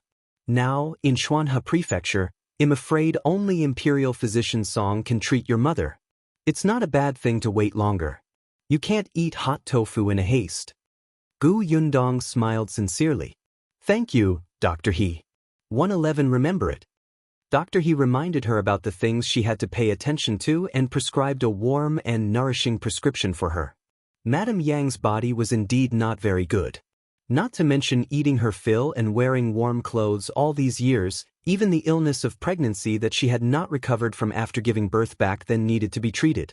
Gu Yundong brought Madame Yang back to Aunt Kes' house and told her about the situation. The latter nodded to show that she understood. Don't worry. When I hear from Imperial Physician Song, he'll get someone to send you a message. Thus, Gu Yundong packed her things the next day and prepared to go to the village where they had settled down. Before she left, she cooked a feast. Nyat Song also came over to eat. This was the first time he had eaten Gu Yundong's cooking. He immediately regretted it. If I had known that your cooking was so delicious, I would have come earlier. Aunt Ke gave him a sidelong glance. Shouldn't you do something to repay her for the meal? Nyat Song was stunned. Do what? He had already done everything he could to help. Now that she was about to leave, was he supposed to send her there personally? That wasn't good, right? Not to mention that men and women shouldn't touch each other, he didn't have the time. There had been so many things going on recently. Aunt Ku was a little helpless about her nephew's stubbornness. No wonder her father wanted to send him to the government office to train. She slapped Nyat Song hard. She and her family are young and weak. They don't have anyone to back them up. They're going to unfamiliar places tomorrow. What if they're bullied? Are we going to let her come all the way to the prefectural city to ask for help? Nyat Song suddenly came to a realization. He swallowed the chicken in his mouth and stood up. Wait, he'll be back in a while. Gu Yundong laughed and looked at Aunt Ku. Actually, young Master Nye has helped me enough. No matter where one go, I still have to rely on myself in the end. Hypocrite. Why didn't you stop Nyat Song before he left? One know what kind of person you are. Don't say such meaningless words in front of me. Gu Yundong laughed. Thank you, Aunt. In fact, you've helped Nyat Song a lot. You don't know how much he benefited from the last time he led the way to capture the bandit leader. Needless to say, the government office, Nyat Song's father had a whole new level of respect for him and relied on him a lot. Nyat Song returned quickly and handed her a letter. Your village belongs to Fengkai County. I don't know anyone there, but Constable Jiang from our government office has a good relationship with Constable Li from the county office over there. If you need help with some small matters later, look for him. This is a letter from Constable Jiang. Without waiting for Gu Yundong's reaction, he said mysteriously, 111 give you something good. You have to keep it well.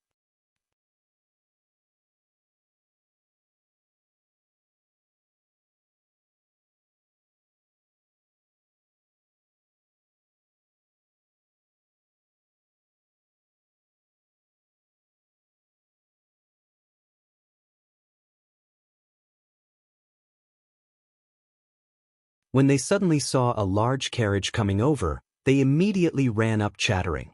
There were only 2 families in the village who had ox carts. The carriages were very expensive. They could not even afford to ride them, let alone buy them. Now that they saw the energetic and tall horse, they immediately surrounded it curiously. Who was this? Why did he come to their village in a carriage? What was even more strange was that there was a pushcart dragged behind the carriage. The coachman slowed down. Gu Yundong opened the curtains and saw a child walking to the side. She waved at him and handed him a candy. Do you know how to get to the village chief's house? She asked. The child looked to be about the same size as Gu Yunshu. When he saw the sweets, his eyes lit up and he was about to drool. Their village was not very rich, so they did not have many chances to eat sweets. Children like them could only have a bite during the new year. He nodded hurriedly. I know one know. I'll bring you there.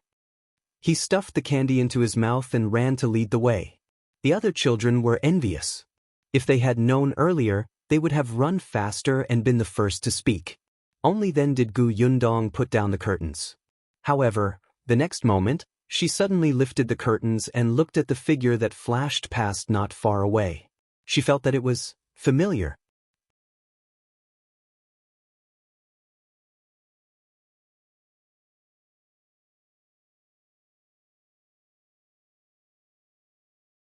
If he went missing, the government usually thinks that he has already. Chen Liang stopped mid-sentence.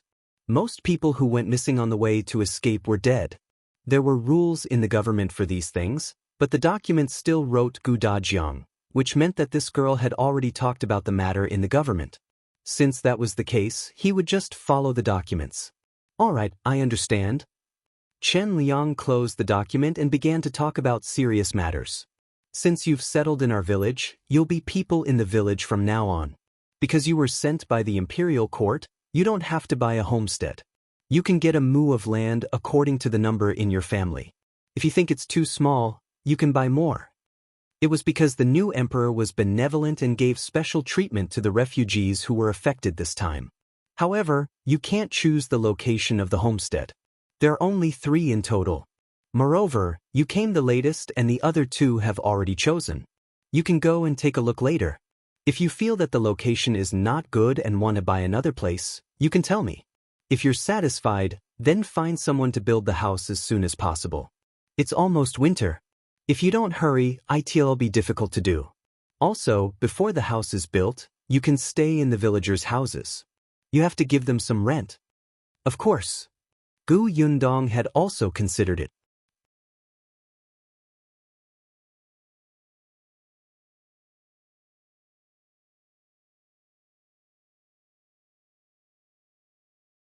The Gu family would just stay until the house was built. Madame Zhou did not say anything. Gu Yundong returned not long after. The girl called Yulan came with her. She was 2 years older than Gu Yundong and looked very cheerful and lively. Uncle, my mother agreed to let the Gu sisters stay at my house. Don't worry, he'll take good care of them. Chen Liang immediately smiled. Alright, let's leave it at that for now. He turned to look at Gu Yundong. Do you want to look at the homestead now or later? Let's do it now.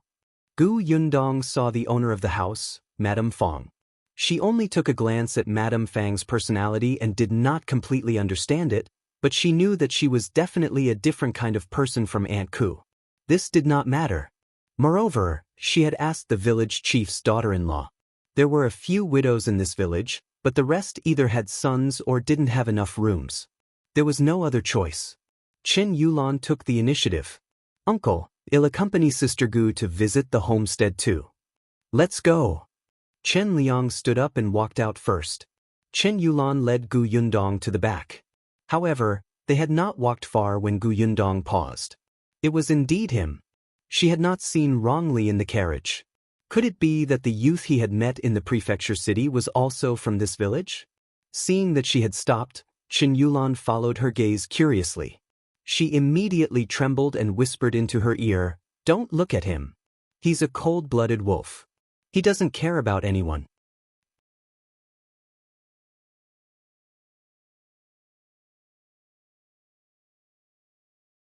Chapter 48. His name is Xiao Qingyuan, cold-blooded wolf? And they didn't care about their relatives? Gu Yundong recalled the 2 times he saw him. The first time was when he kicked the constable. The second time was when she took revenge and hung shopkeeper Pan up a tree. If that was the case, he was indeed ruthless. When she wanted to look again, the young man had already disappeared. Chen Yulan patted her chest. Fortunately, he didn't look over here. Sister Gu, let me tell you, you have to be careful when you meet Xiao Qingyuan in the future. He doesn't care if you're a girl or not. If you provoke him, he'll beat you up. He's a heartless person. It's fine if he's not grateful that the Xiao family raised him up, but he doesn't even care about his grandfather, who treats him well. His grandfather fell out with the Xiao family for him and brought him out to live alone. In the end, his grandfather fell seriously ill. Xiao Qingyuan didn't even care and left his grandfather to fend for himself in the house. No one even collected his grandfather's corpse after he died. As for him, he started eating fish and meat in 2 days. Yulan, what are you talking about? Hurry up. It's getting late. We'll delay lunch later. Chen Liang had already walked for quite a distance when he turned around. Gu Yundong was pulled by Chen Yulan and did not move. Chen Yulan quickly kept quiet and pulled Gu Yundong to catch up. Gu Yundong did not quite believe Chen Yulan's words. Xiao Qingyuan did not seem like the person she was talking about. But who cared? It had nothing to do with her. The homestead Chen Liang mentioned was at the end of the village, not far from the foot of the mountain. There was no choice. After all, it was assigned by the higher-ups. It could not be the center of the village. The other two houses were not in the same place as hers. This area was a little deserted, and there were only 2 or 3 families around. Gu Yundong quite liked it. It was just that 1 mu of land was a little small. Although it was extremely expensive to buy a house that was 100 square meters in the modern era, and 1 mu of land was more than 600 square meters, Gu Yundong wanted to build a large courtyard here. He could plant some things in the future, and it would be best if everyone had a room. Even if they didn't need it very big now, there would be times when they needed it in the future. She walked around the homestead before walking up to the village chief and saying, "Want to buy another mu in that direction. How much silver does it cost?" Chen Liang was a little surprised. There were only 4 of them at the moment. Was there a need for it to be so big? However, since they wanted to buy it, there was naturally no problem. Chen Yulan's eyes lit up and she looked at Gu Yundong eagerly. The location here is rather remote. If it's a mu of land, let's make it 5 taels of silver. If it was the center of the village, this price would not be the same. Okay. Since they had already decided on the location, Chen Liang brought Gu Yundong back. This time, everyone in the village knew that Gu Yundong had fled to this place. The way they looked at her changed. It was no longer the envious and fearful expression they had when they saw the big carriage. Instead, there was a hint of sympathy and disdain. The children who were originally surrounding the carriage and watching curiously were also brought home by their own adults. Some of them even muttered before they left, "So it's a rented carriage." One thought it was a rich family. They're putting on airs and pretending to be young people from rich families. No wonder they only gave 1 piece of candy and made the other children run with them. They're really stingy. Gu Yundong did not hear that. She had already entered the village chief's house and bought the mu of land. The village chief would settle the deed another day. "There's one more thing I want to trouble you with, village chief." Chen Liang accepted the silver and let her sit. "Go ahead." You're tuning in to the Passion Pages YouTube channel. We're so grateful for your support, and don't forget to subscribe to join us on this incredible journey through captivating stories.